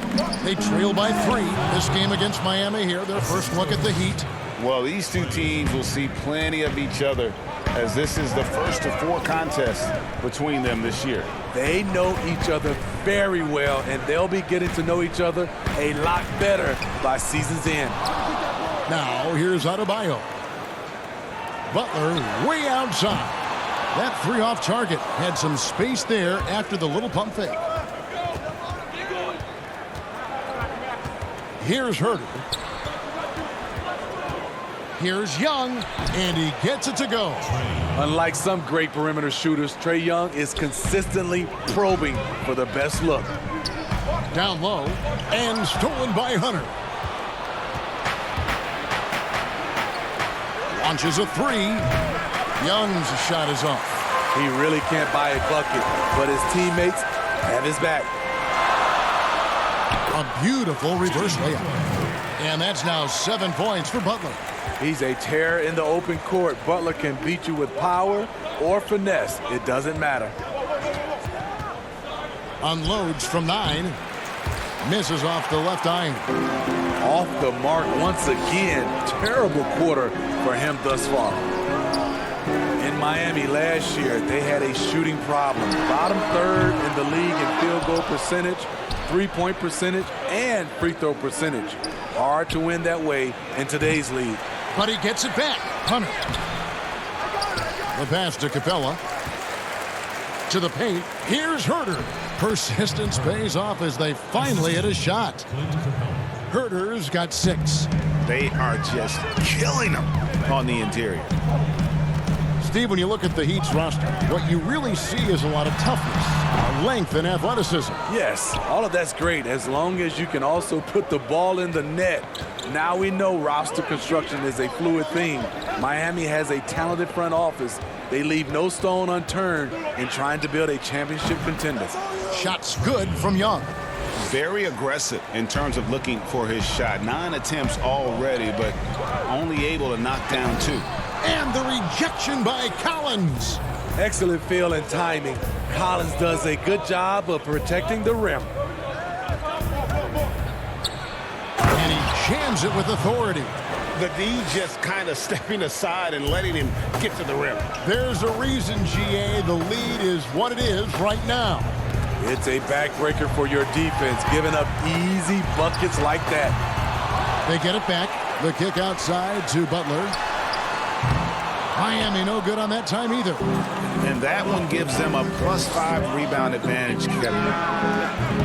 Young's shot is off. And even without that 3-ball dropping for him, the defense should have done more on Explosiveness by Butler. Leaping way off the ground for that dunk. And it's the Hawks' ball. They're on a 12-4 run. Young passes to Capella. Back to Young. Up and in on the layup. Timeout. Young's got his 3rd bucket of the night. And not hard to see why they are giving up points on this run. Just too many good looks from in close. And Miami calls their first time out of the game. Well, this term load management now is something you hear about, read about all the time, Steve. You think we'll ever see the regular season shortened by a few games? You know, Commissioner Silver has talked about it, and it's been thrown around 75 games. I will say the NBA has done a fantastic job, along with the Players Association. There's longer off seasons. I mean, and there are also longer time throughout the All-Star games, and it's not as many back-to-backs.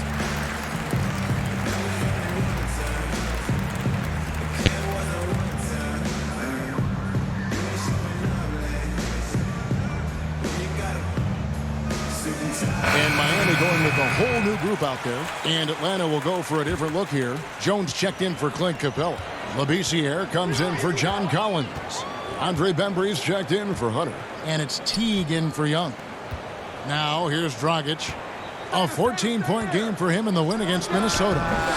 Miami no good on that time either. And that is the exact type of opportunity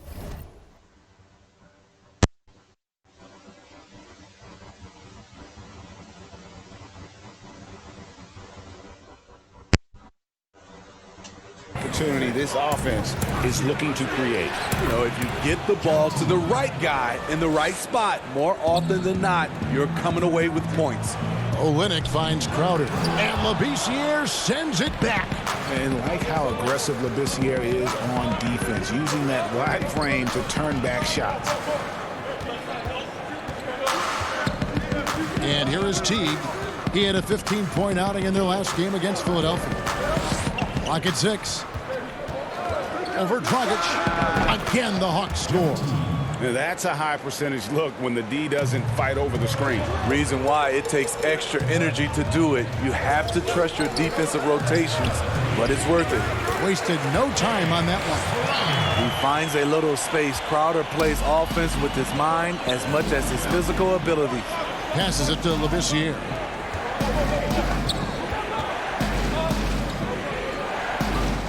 To the right side. Teague for 3.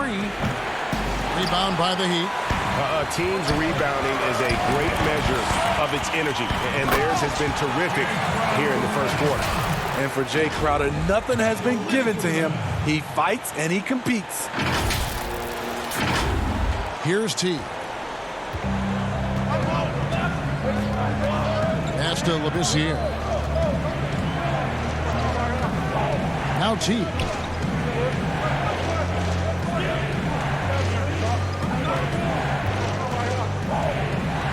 Down to 5 on the shot clock. Here's Labissiere, and that comes off the assist by Jeff Teague. And the Hawks lead by 7. And Teague knew that he would be open there. Great patience and vision from the point man. That one falls. Yeah, the chemistry has been terrific. Really impressed with their offensive execution. The Hawks leading by 5. Pass to Labissiere. Iguodala with the steal. In transition, here comes Miami. Up again. Fantastic ball movement. They're picking them apart with their passing.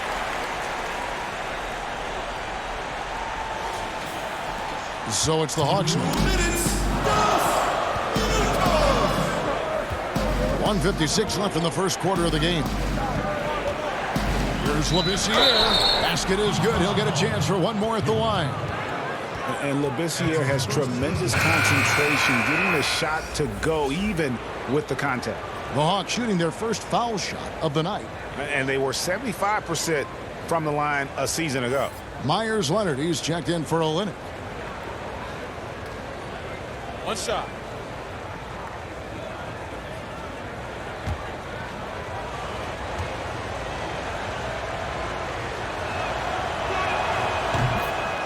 You look at the Atlanta Hawks offense, so much is generated outside in. 3rd in the league in three-point attempts last season. Of course, some of that was the addition of Trae Young.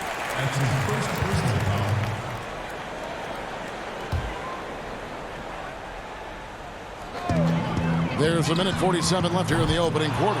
And they've done a nice job controlling the defensive backboard to start this game. And Young gives that extra deep floor spacing, something teams are looking for now. You watch Steph Curry and Dame Lillard, they're shooting from 26 to 27 feet out. That changes what a defense can take away. That's why Young, despite his size, was still drafted top 5.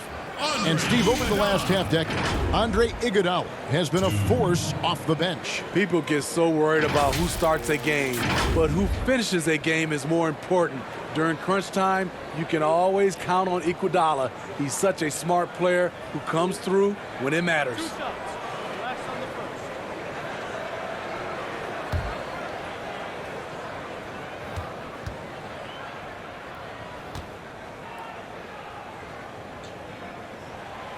And that one misses.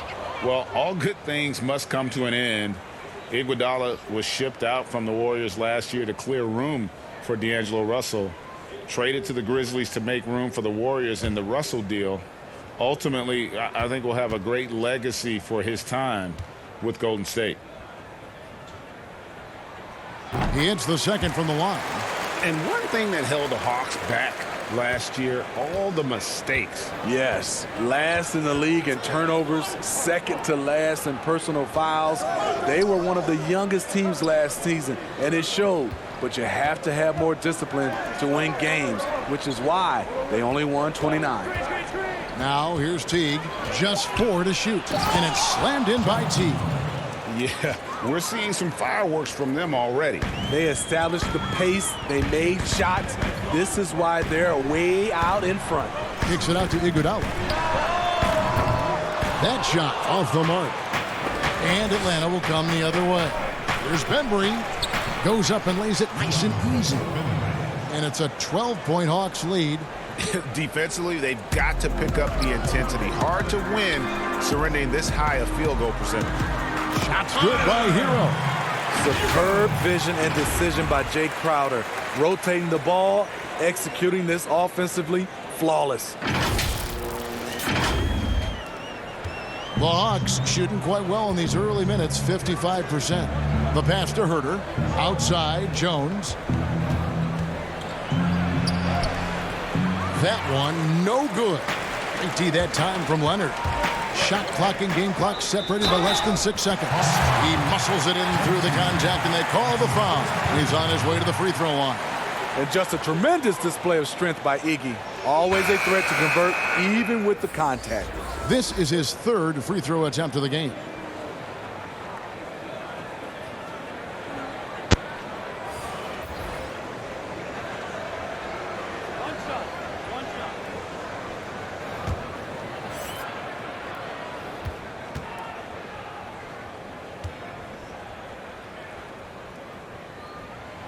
And Iguodala, no good on that one. The free throw line is something that Iggy needs to work on. He's hit or miss from there. Herter, no good. Woo, that's just a case of bad defense and even worse offense. Good on the shot. He had just enough breathing room around the basket, and he found a way to convert it. Now Teague. He's got 6, and it's in there. Teague's got 8. And Teague is just so calm and collected when he gets near the rim. Just 4 seconds left here in the first quarter. Herter. And so it's the Atlanta Hawks in the driver's seat, up 8 points at the end of the quarter. Their shooting has been the big key. Their percentage from the field so far has been terrific. And don't go away. We'll be right back.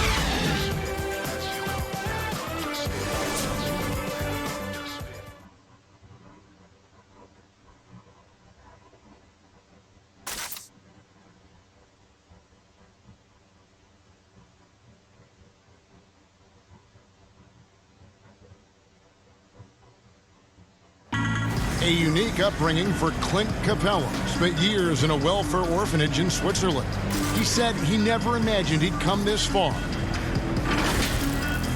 Even as a kid, I wasn't even dreaming about that far. I would say that's even past my dreams. I mean, now I'm just living the moment, trying to work hard as I can, and just enjoy the present.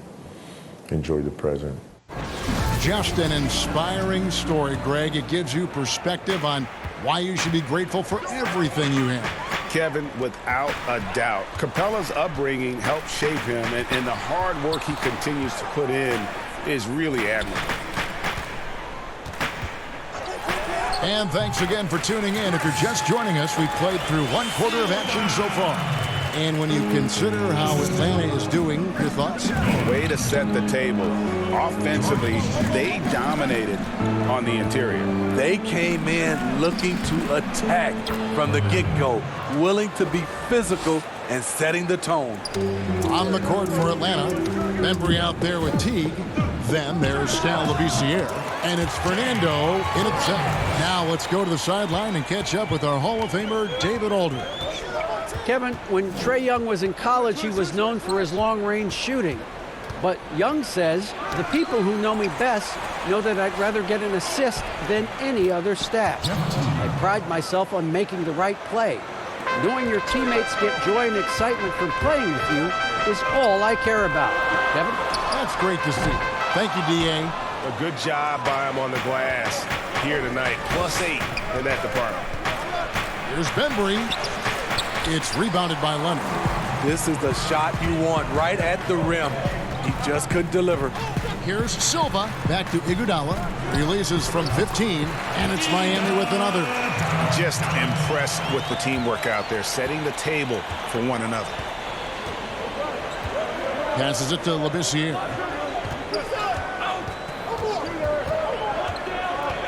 He dishes it to Teague.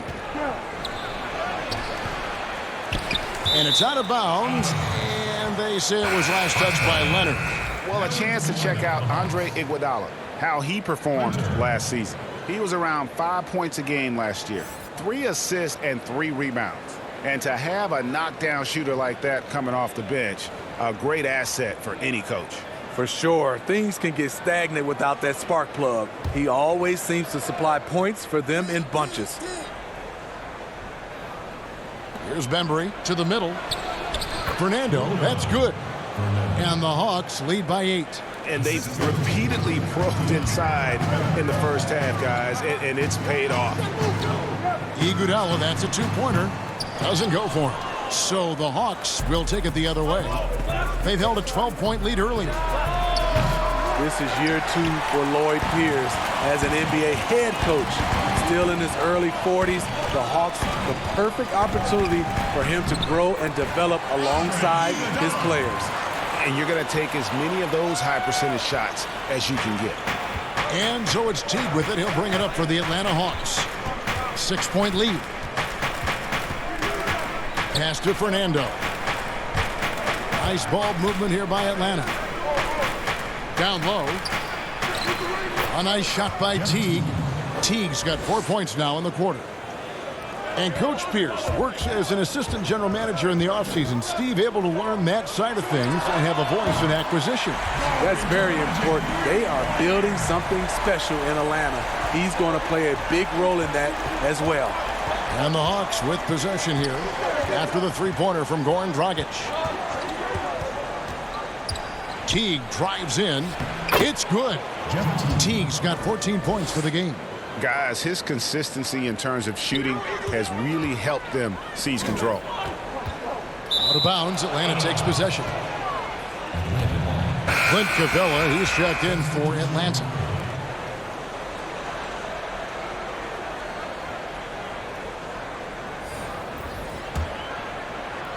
Here in the second quarter, just under 3.5 minutes played. Teague against Dragic. Pass to Capella.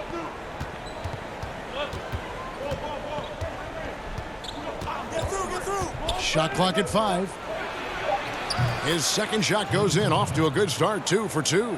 Yeah, that's the 3rd bucket in a row from the paint. This defense needs to clog those lanes in the middle. Nothing, that's good. Poor interior defense. If you play him soft, he's going to kill you. The Hawks leading by 7.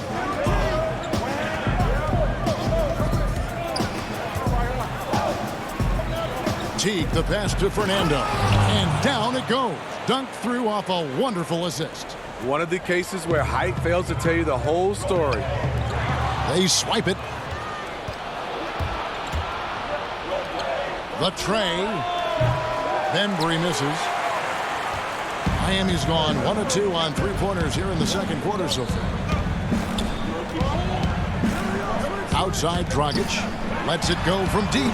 And the Heat, another three. He's letting someone else be the catalyst. Goran Dragic has been working on his catch-and-shoot game. Here's Bembry. The pass to Teague. This one for three. Falls right in. He is 8 for 11 with that shot. And he is really in a zone right now, playing and scoring with confidence.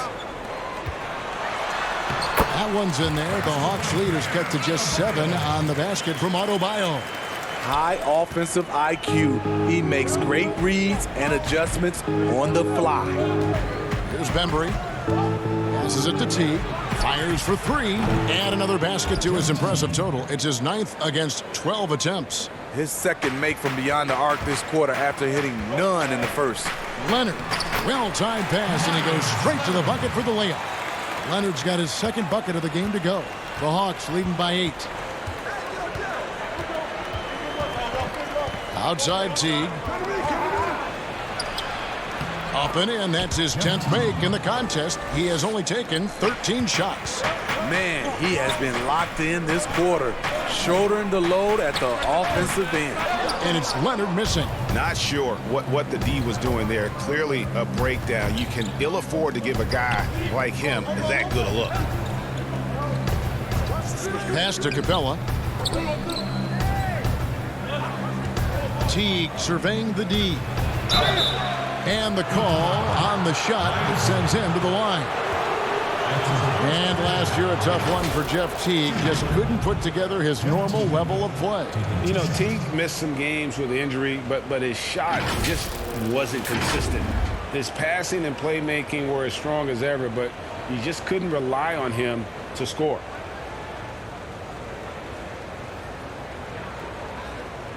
Take a break. Take a break. 2 shots.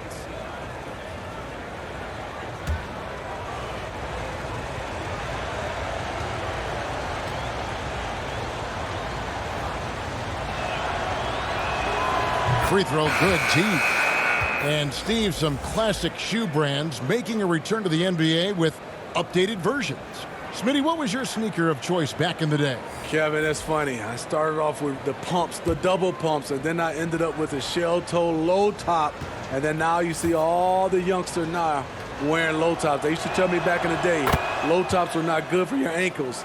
But I didn't really jump that high, so I was okay. We've seen him put a lot of pressure on the defense and then cash in at the line. Robinson misses. The edge on the glass is the difference. It's allowed them to build this lead. Young lays it up off the glass. Young's got the lead up to 14 now for the Hawks. He's fearless. Trae Young knows he's probably going to take contact, and it doesn't matter at all.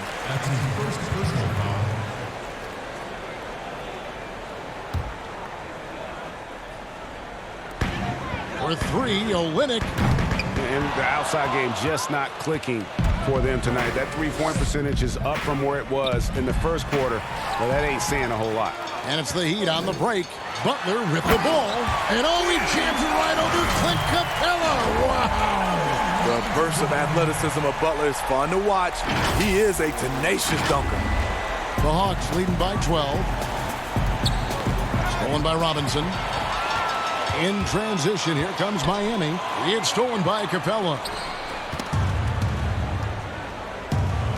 Outside Teague. In the corner, Collins with it. And that comes off the assist by Jeff Teague. Teague's got 5 assists in the game. Miami's gone 2 of 4 from three-point range so far in the second quarter. And they double up Butler. It's stolen by Teague. To the wing right side. With some art. In deep, Hunter drops it in. And the Hawks lead by 17. And for the Heat, their shooting has been just great so far, up at 56%. Robinson misses. And Teague's got the ball here for the Atlanta Hawks. Hunter. And the Hawks getting another basket right there. A solid mid-range shooter. Hunter knows where his strengths are. It's stolen by Capella. Hunter, the pass to Teague. And he drops in the layup off the glass. Teague's got 26 points. And the lead should be safe if they can keep shooting the basketball like this. Outside Butler. And they double up Butler. And again, the turnover by the Heat. You know, these are the guys you need to be aware of if you don't want your pocket picked.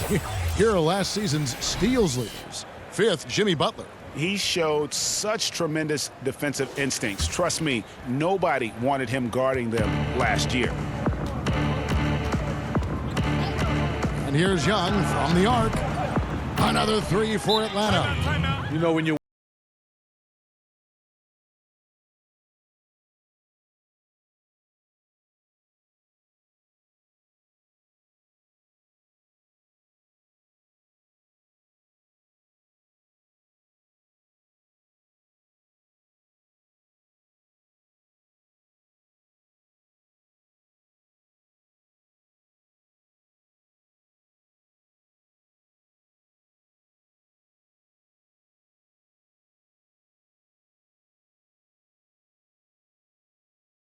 making a change here. Heroes checked in.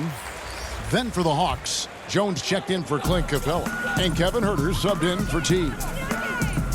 You're right, Steve. You look at Riley's career, most people are just looking to accomplish one of the things he's done. Kevin, he has a great mind. He's incredibly driven. He understands how to motivate people, and he understands what's important to focus on. The Heat shooting their 4th and 5th attempts at the free throw line tonight.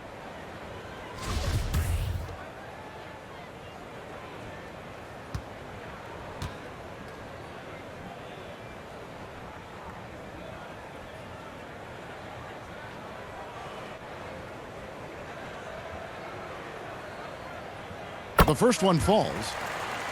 And you watch Olynyk play, and he has the skill set of a stretch 4. Solid enough from outside, although he struggled last season, can give a team a different look from the post spots.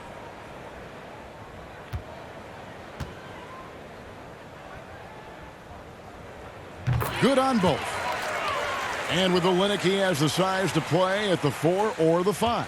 Olynyk is a legit 7-footer, and he has added beef inside the lane. Though until he improves.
As a rim protector, you'd rather have him as a 4. Pass to Collins, the 3 ball. It's hauled in by Hero. Miami's gone 2 of 4 from 3-point range so far in the second quarter. And Trae Young gets the whistle that time. That is his first foul of the game. That's his first personal foul.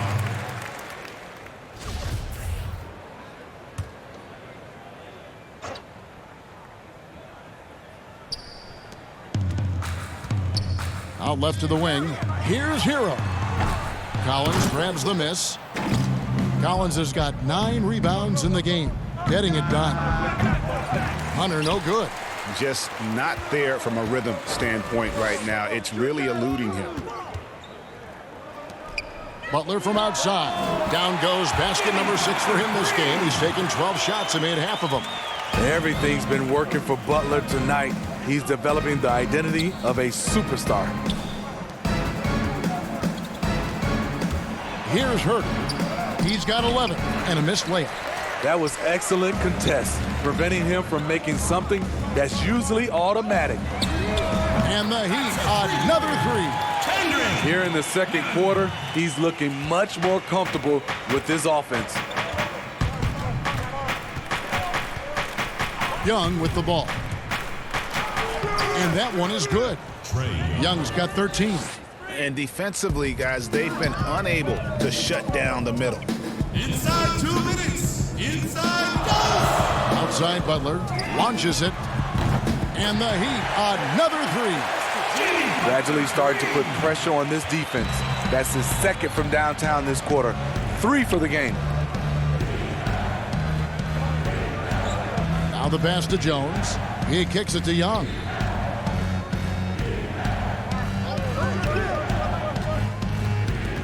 From 12 feet out, he squares up and sinks it.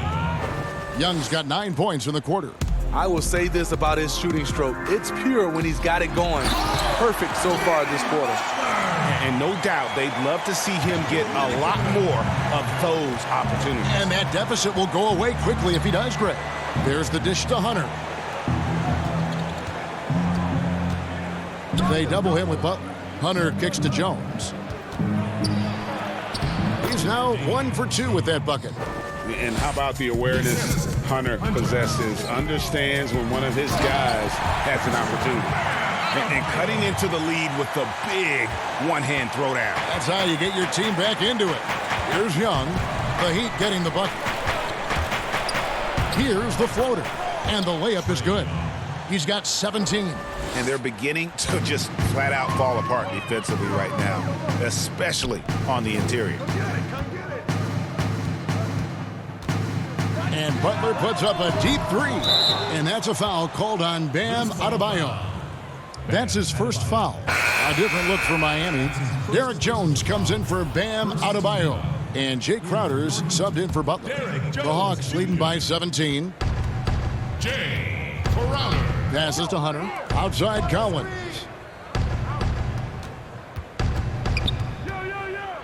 There's 25 seconds left to play here in the half. That's off. It's his 4th miss in 7 tries. And stolen by Hunter. Young, right side. Lots of room. Chalk up 2 there. Young's got 19 points. I mean, a premier shot maker. Young plays with a calm and a confidence that belies his age. From deep 3-point range, from beyond the arc, and then some. 22 points for him. And boy, he's really in a groove. Dominant performance last game. Same thing this time out. Here's the thing. He's a guy who will go on hot streaks for you over a number of games. Jeff Teague firing on all cylinders for the Atlanta Hawks. He's up to 26 points in the game now. Just keeps pouring in the buckets. We'll take a quick break and then back to the action here. And now, the 2K Sports Halftime Show. Hello again, folks. Ernie Johnson here with Kenny the Jet Smith and Shaquille O'Neal. It's the NBA on 2K Sports, and let's talk the first half. Jeff Teague playing terrific basketball in this one.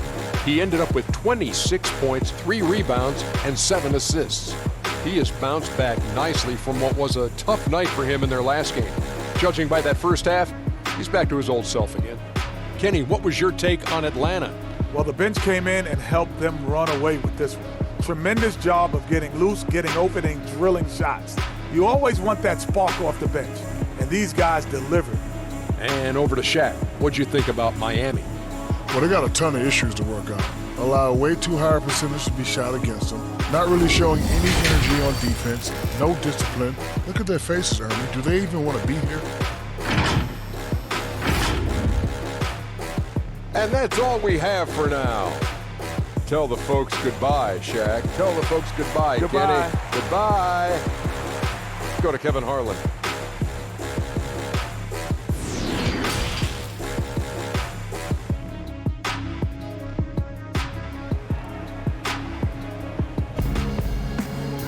And with the second half upon us, we'll find out if this game becomes the rout that it's threatening to be. It's been one outstanding game from Jeff Teague. Well, he left his mark on that first half with his quick hands. Great sense of timing to pile up the steals. Well, if you want to get into your offense quickly before the defense can set up, creating turnovers is a great way to do it. And as we dive into the second half, we'll find out if the next two quarters are any different from the first two. So far, it has been a runaway. Jimmy Butler is out there with Jones. Then it's Robinson. Then it's Bam Adebayo. And it's none in at the point guard position. So that's who Eric Spoelstra starts the second half with. Hunter with it. Jones covering. Here's Herter. Another three for Atlanta. Offensively, defensively, they are in total control. This has been an impressive performance tonight. Even with a big lead, they've maintained their focus. Now here's Adebayo. Good. Adebayo's got 8. Easy look from mid-range. He won't miss many of those. Lazy effort defensively. Young dishes to Hunter, and the officials call a traveling violation. A moment here to see the stats for Butler. Coming off a terrific season, averaged about 18 points a game, 5 rebounds, and 4 assists. To have a scorer like him consistently deliver you points makes such a big difference to the team. Because he gives you someone to build your offense around. You can count on his nightly production. About 1 minute played here in the second half. Inside, here's Herter. That's in, coming off the assist from Young. Young's got 3 assists tonight. Even though he's an elite scoring talent, Young finds ways to involve his teammates. Shots good by Butler.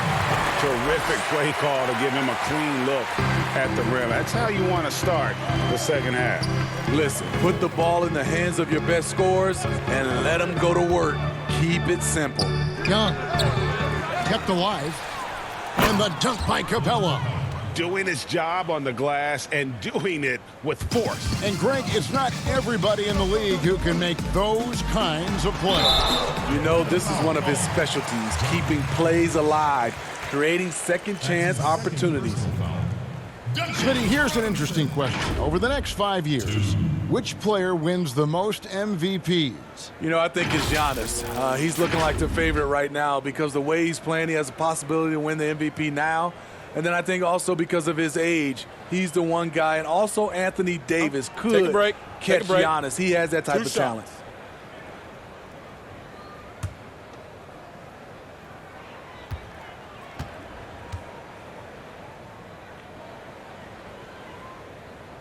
First one falls for him. You look at the Hawks franchise, moved to Atlanta in 1956. Since then, they've been unable to advance to the NBA Finals.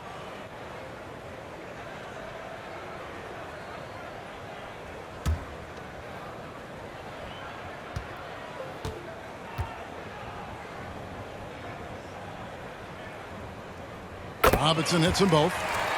Well, with Atlanta, I think they wanted a fresh start a couple years ago, Steve, rather than be a middle-of-the-pack team. Yeah, and a primary way to acquire stars is to reboot, dump salary, and nail your draft picks.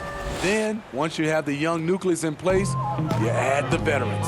And we've got an update here, so let's check in with David Aldridge reporting from the sideline. Well, Kevin, the Hawks have been in rebuild mode for the last couple of years, but this season brings a lot of optimism. Passing on Luka Doncic, the Hawks drafted Trae Young. It was much scrutinized, but Young came on down the stretch. His playmaking makes other people better, and also, they hope, will attract a free agent or two. Now the Hawks have added several rookies, starting with DeAndre Hunter, and they believe they're poised to make some noise in the East. Kevin? They took that gamble with Doncic, and getting Young, we'll see what happens. Thank you, D.A. Shots good from Young. It just looks like it's going in every time, maybe because we've already seen Trae do this so many times. And the whistle blows as the basket counts, and a three-point play chance right here. One free throw coming up. They should continue to get the ball inside. The defense struggling to contain them. The Heat have gone 5 of 7 from the free throw line in the game. Goran Dragic is checked in for the Heat. And a change for the Hawks. Bembry's checked in. Mind the lanes. Mind the lanes. One shot.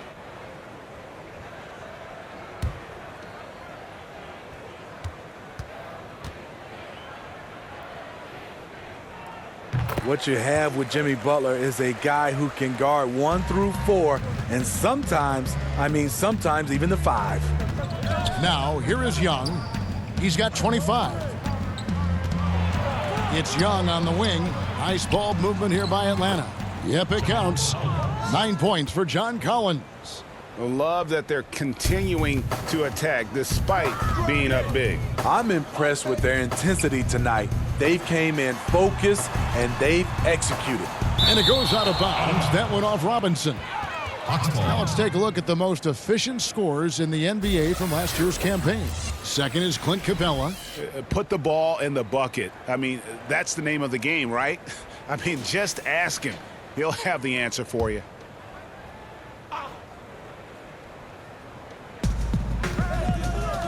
Herter passes to Young. A little under 2.5 minutes off the clock now here in the third. Here's Capella. Kicks to Collins. Stolen by Robinson. And here we go. It's Butler. Oh, and the jam by Butler. He takes advantage of them in every way possible. And Greg, he lures them into a trap on the steal, and then bang, straight to the bucket. Great activity at both ends. Great teamwork as well. In his rookie season, a rough start shooting the ball for Trae Young. He came on down the stretch in a big way. And some new records for Trae Young, the first rookie in NBA history with over 45 points and 15 assists in a game. Kevin, also the fourth rookie since the merger to post 3 consecutive 35 points games. The others, Bernard King, Michael Jordan, and Allen Iverson. That's the company you want to be in. The Heat making a switch here. Iguodala's checked in. Then for the Hawks, this year comes in for Collins. And it's Teague in for Kevin Herter. Unselfish, moving the ball. Love to see this kind of offense. So it's Atlanta now. The Heat getting the bucket, and the dunk by Capella. Timeout. Nice job. Those passes have to be right on the money around the painted area. Timeout called the Heat. And for the Heat, the offensive production over the years just hasn't been there consistently. Let's just look at last season, for instance. 26 in the league in points. They tried to make up for it with a great defense and rebounding. But if you're not explosive offensively these days, it just keeps your opponent in the game.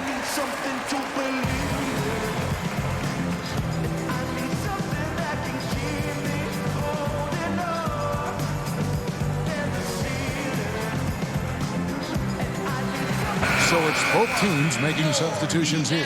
And taking a look here at the numbers for Clint Capella. Last season, he played outstanding. 2nd in field goal percentage, 5th in rebounding, and a top 15 ranking in blocks per game, supplying that backline protection that is so key to a great defense.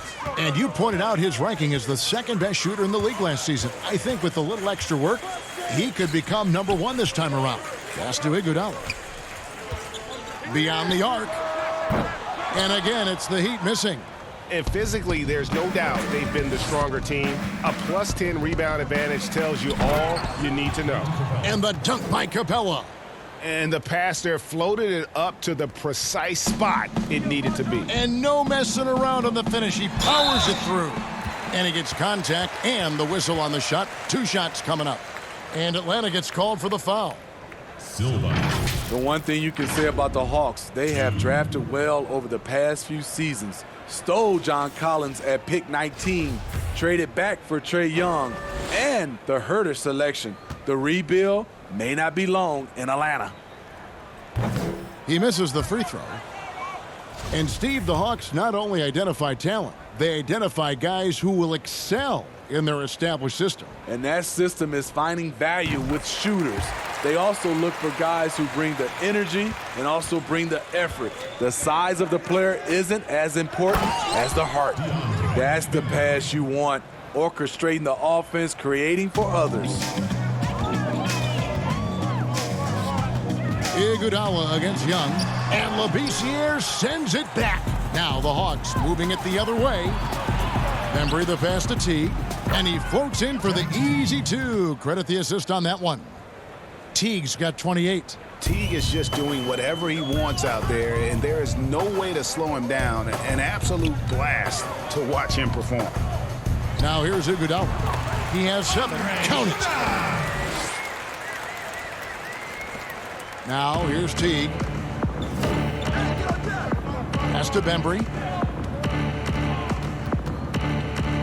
And here is Labissiere. He has 5. There's the pass to Capella.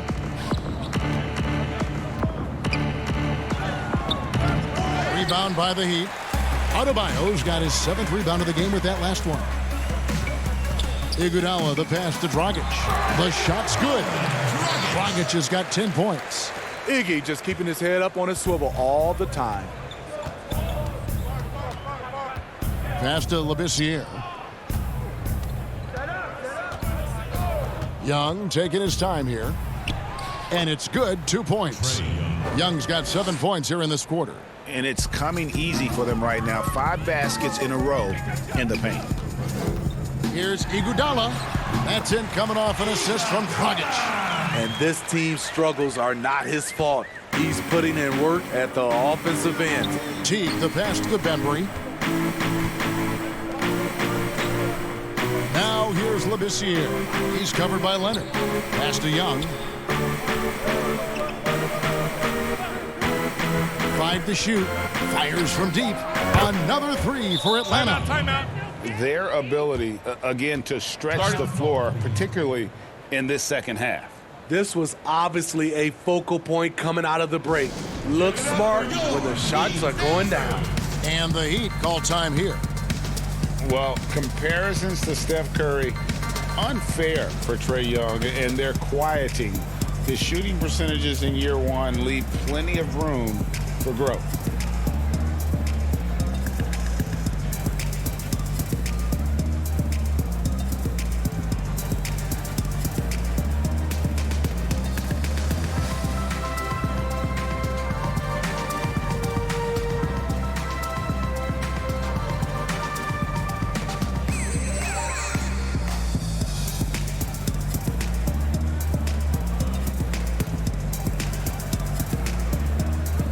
Both teams deciding to change it up. Heat shooting is beautiful right now. 60% for the game. Pretty much everyone out there has been stroking it. And Greg, you talk about unfair comparisons for Trae Young. His career will always be measured against that of Luka Doncic after the Hawks traded back from the number 3 pick. And Doncic going on to win Rookie of the Year, an instant star. And Trae Young with plenty of talent. And we'll see what he can accomplish. On defense, the Heat, after the 3-pointer from Jeff Teague, here's Bembry. It's rebounded by Leonard. And it's Dragic bringing up the ball for the Miami Heat. Here's Crowder. And he gets the whistle. 2 free throws coming up. And, you know, Smitty, just a wall of muscle. Jay Crowder, One of those power wings that seems every team is looking for these days. Yeah, he's able to straddle that line between perimeter and interior play. His versatility and competitive will set him apart.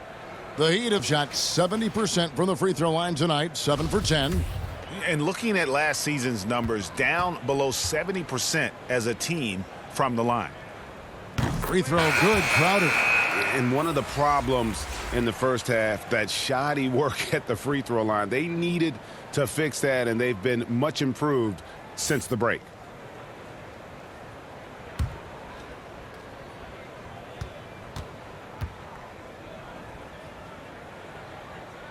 That one misses, so he goes 1 for 2.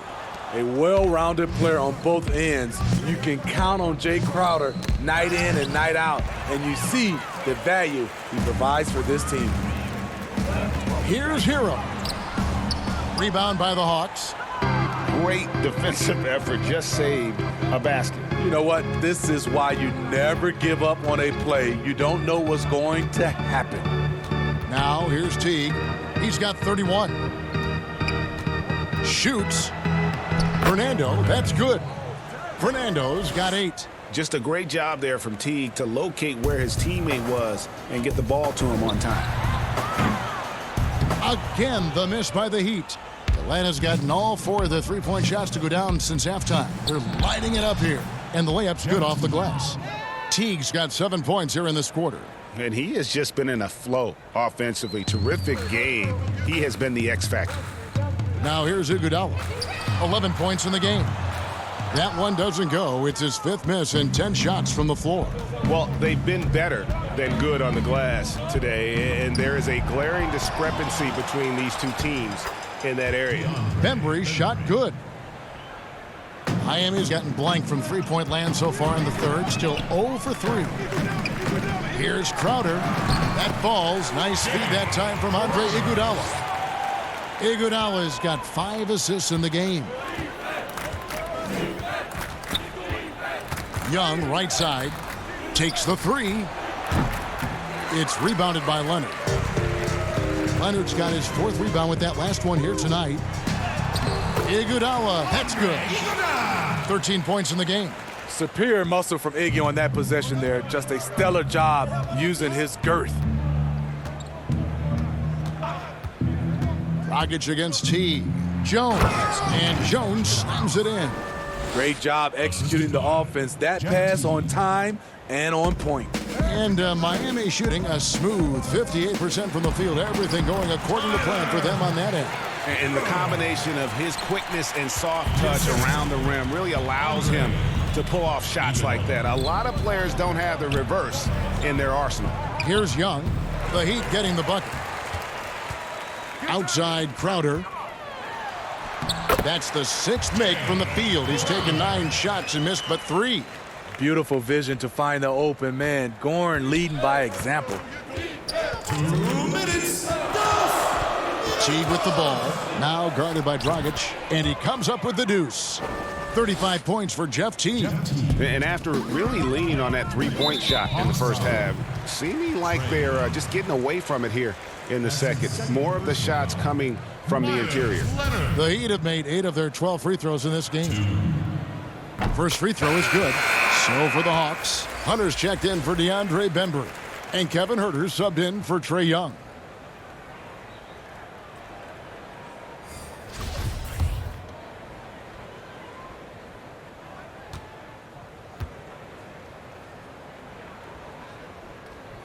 Leonard hits them both. Atlanta's gotten 12 of their points from long range in the third quarter, going 4 of 5 shooting. There's 1:38 left here in the third quarter. Back to Jones. 6 to shoot. And he goes strong with the one-handed jam. You know, didn't need 2 hands for that slam. One will do just fine. You're right. He can save the other hand for the next time. Nunn passes to Olynyk. No good on the triple. And you could tell he thought that triple was going to fall. Here's Teague. Right wing. Second chance shot. And there's the bucket as Jones finishes it off. Jones has got 4 this quarter. They're consistently finding ways to get the ball inside and taking full advantage. And what a terrific job he's doing tonight. No trouble going in there among the trees and pulling down monster rebounds. Fernando, that's good. They're doing a really good job of getting the ball inside and attacking the paint. That's an area they have completely dominated. And that one, good. There's 42 seconds left in the third quarter. Now Teague. He has 35. To the inside. Fernando, that's good. Fernando's got 12. Completely on his game. Hasn't missed a shot all night. A big part of why this team is winning. And Crowder slams it in. Jay Crowder often stays out on the perimeter, but sees the opening and quickly takes advantage. Here's Teague.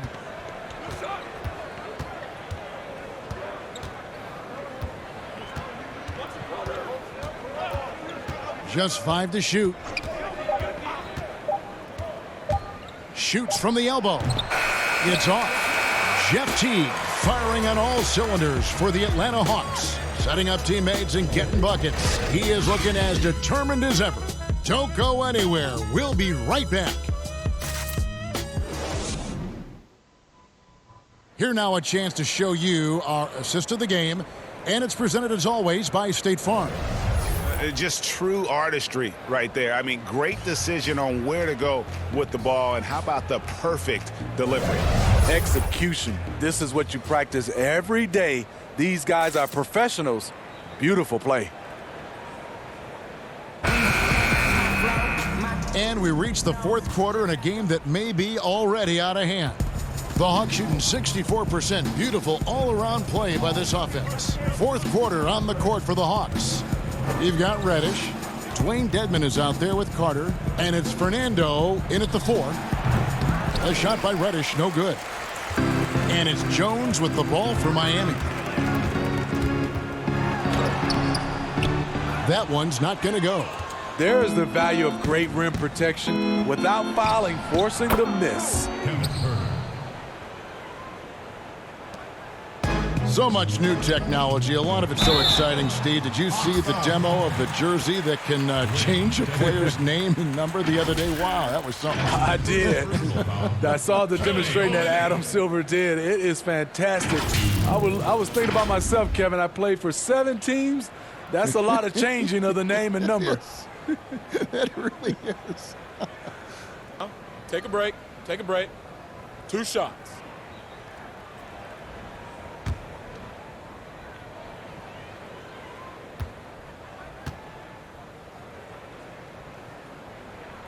And he can't get the first one.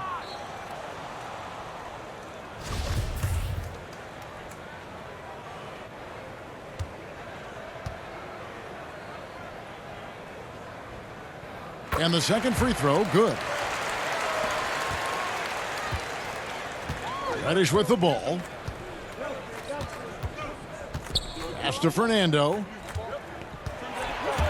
Shoots from 12.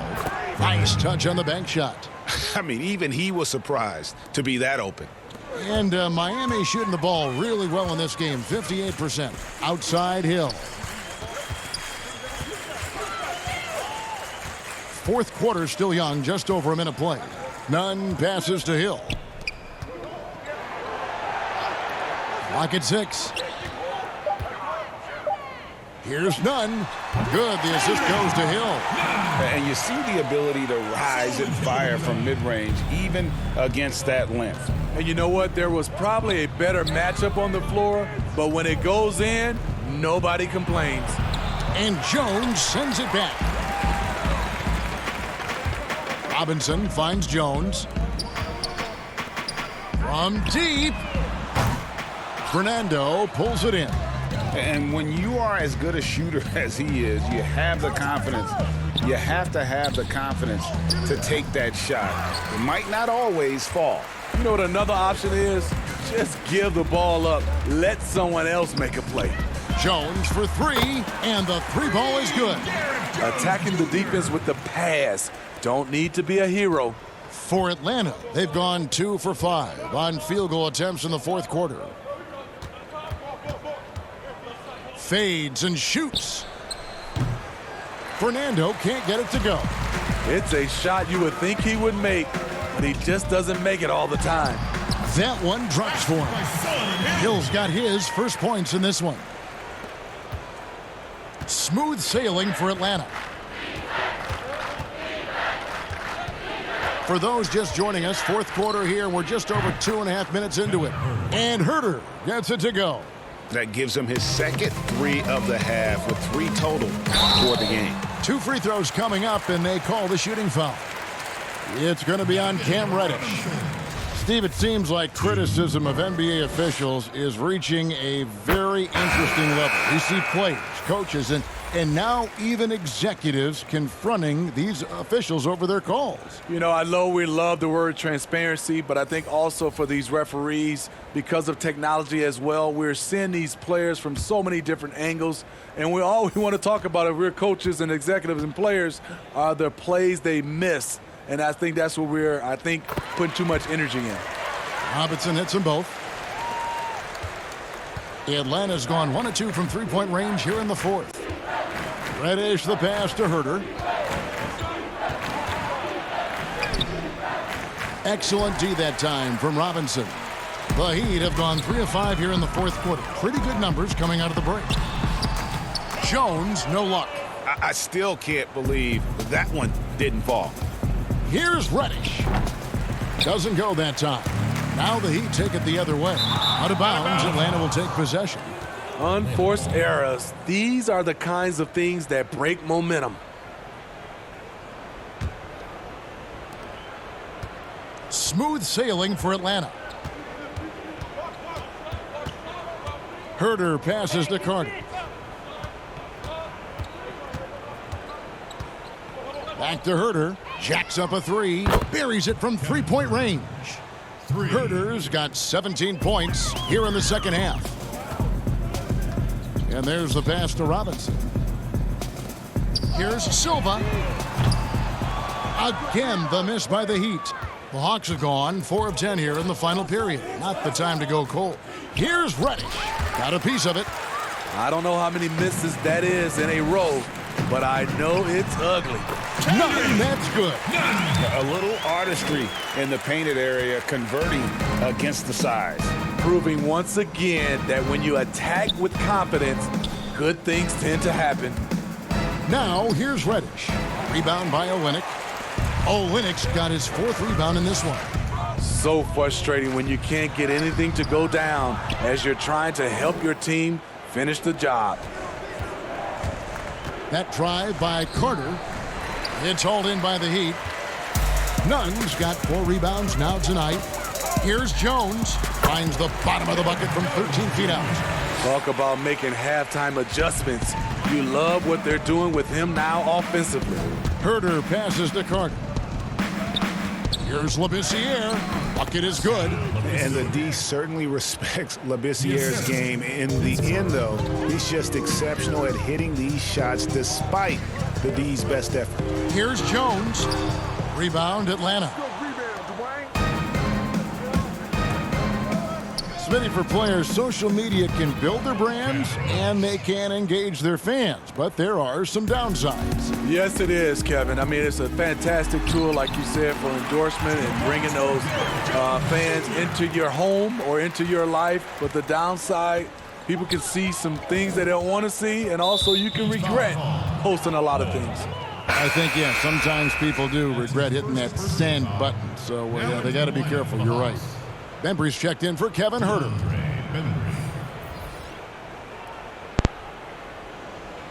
Cheers for connecting, Toasted Sugar. Thank you very much. Much appreciated. Here's Bembry.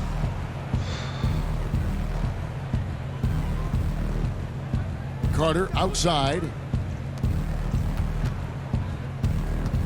Now here's Reddish. 5 to shoot. They get the rebound.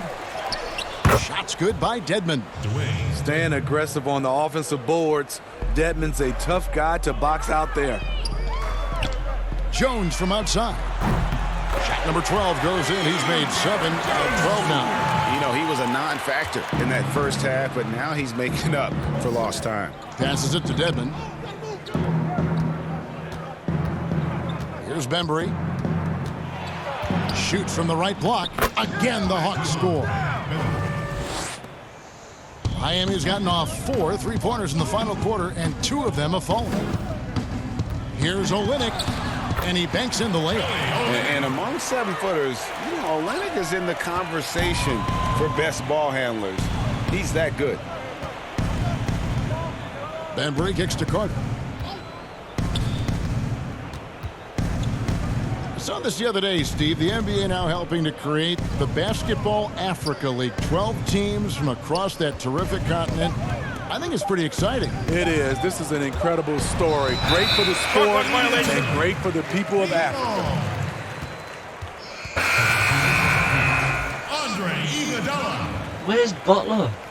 5 minutes. Is he not coming in on the field?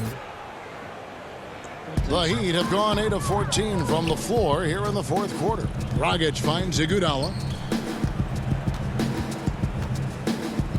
From deep three-point range, Bembry Is with there the any rebound. point? I've missed every Atlanta's gone 3 of 4 from mostly downtown here in the every fourth. shot Over in the I've corner, kicked Reddish. with That one three-pointers falls in coming off this Carter's game.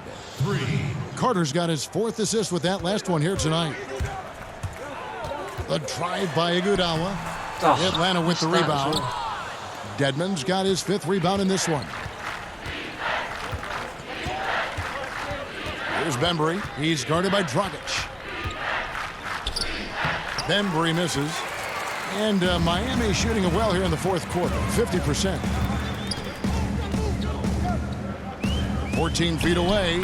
And the basket by Jones. Trying to slice into this deficit every time up the floor.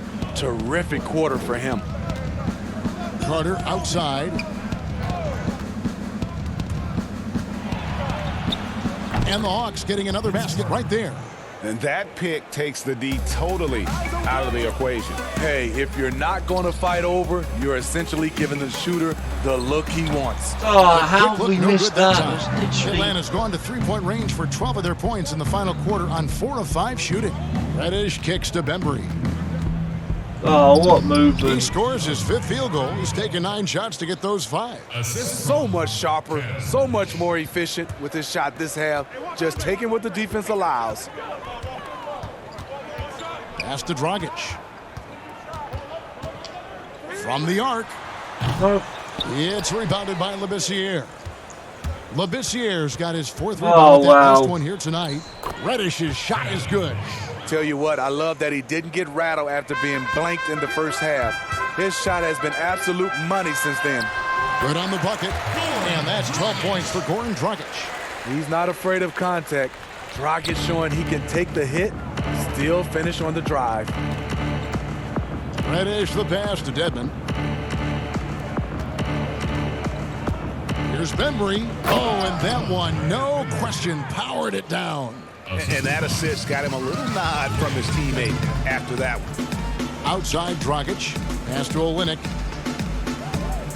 From deep, Iguodala. No. It's rebounded by Labissiere. Every shot Hawk I've shooting has been pulled up. just great in the fourth quarter, It's not working out for 54%. me today. I'll do this game. Here's Bembry. He's guarded by Dragic. Bembry kicks to Dedmon.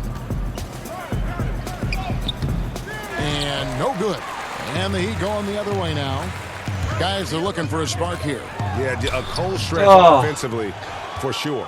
And his pure defensive effort changed that shot from an easy one to a tough one. And you know, technically, it's a high percentage look. But Great this pass. is why we play the game. Great timing. That can be the difference between an assist and a turnover. Heat moving the ball around. 13 feet away. Missed it. 13 feet away and missed the ball. Missed the shot. Labissiere's got his 6th rebound on the night. And as it goes out of bounds, Atlanta able to keep the ball here. Hawks ball. And the Hawks making a change here. Jones is checked in.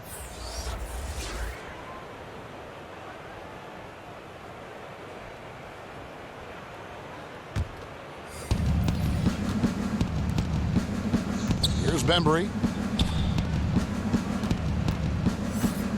Steve, revenue's climbing. We're seeing some star players make $40+ million a year. Top coaches making around $10 million a year. My goodness. You think coaches are due for a raise, though, Steve? You know, I think all parties involved, the numbers will keep going up, Kevin. The franchise values are going up to over $1 billion. So I think coaches will get a raise, players will get a raise, and the guys that are playing at a high level, especially for coaches, if they're winning, their numbers will go up. Yes, and with this one winding down, it's obvious to everyone who watched it, just a total mismatch and a true show of strength for the Hawks. This was a team performing to its fullest capability. A hugely satisfying win. A game that I can't even get that in. Forget. On the other side, one that I think most will try to forget. And so with this, they'll end up with their second win on the year. And they'll take the win tonight, setting the tone in the first matchup of this 4-game season series. And what a tremendous standout performance it was for Jeff Teague. High-level shot making, what we got a chance to witness. He responded to good defense with better offense time and time again. And yes, it's good. Terrific persistence by Andre. Great work keeping the play alive. They have been really controlling this one. You never want to be complacent on the floor. That's when you lose momentum. Now here is Carter. And here is Dedmon. That one goes. Count it. They just blocked out the noise, kept on grinding, and this is their reward. And guess what? It's going to be a fun flight home. Total team effort. Big win on the road. And Olynyk up and down at the free throw line early in his career, but with his touch, he's bound to become more consistent.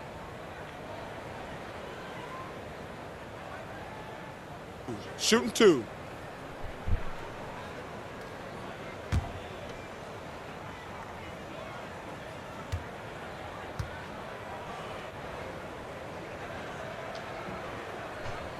That one is off.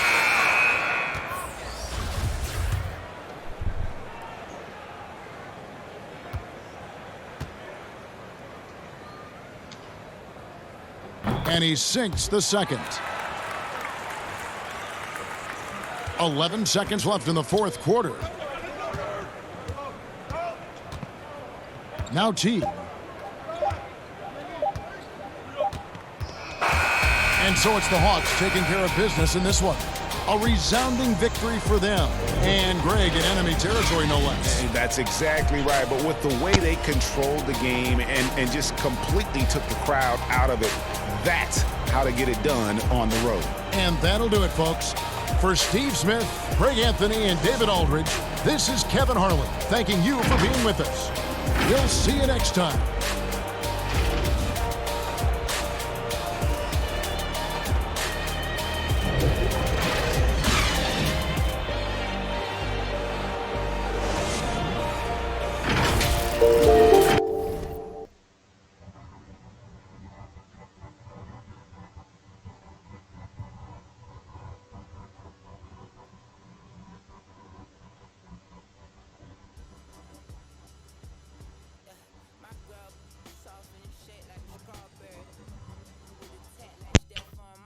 Okay guys, that's a loss for the Heat. They lost against the Hawks, and then they got to play them at the Hawks Stadium next time. So that's, what's that? It's 3 loss, 1 win. Is that right? Yeah. They lost against the Grizzlies, they've lost against the Bucks, and they've lost against the Hawks. The Rockets, however, they've won 2 and lost 1, so the Rockets are doing a little bit better. Their next match is going to be against the Wizards, and then they've got the Nets afterwards.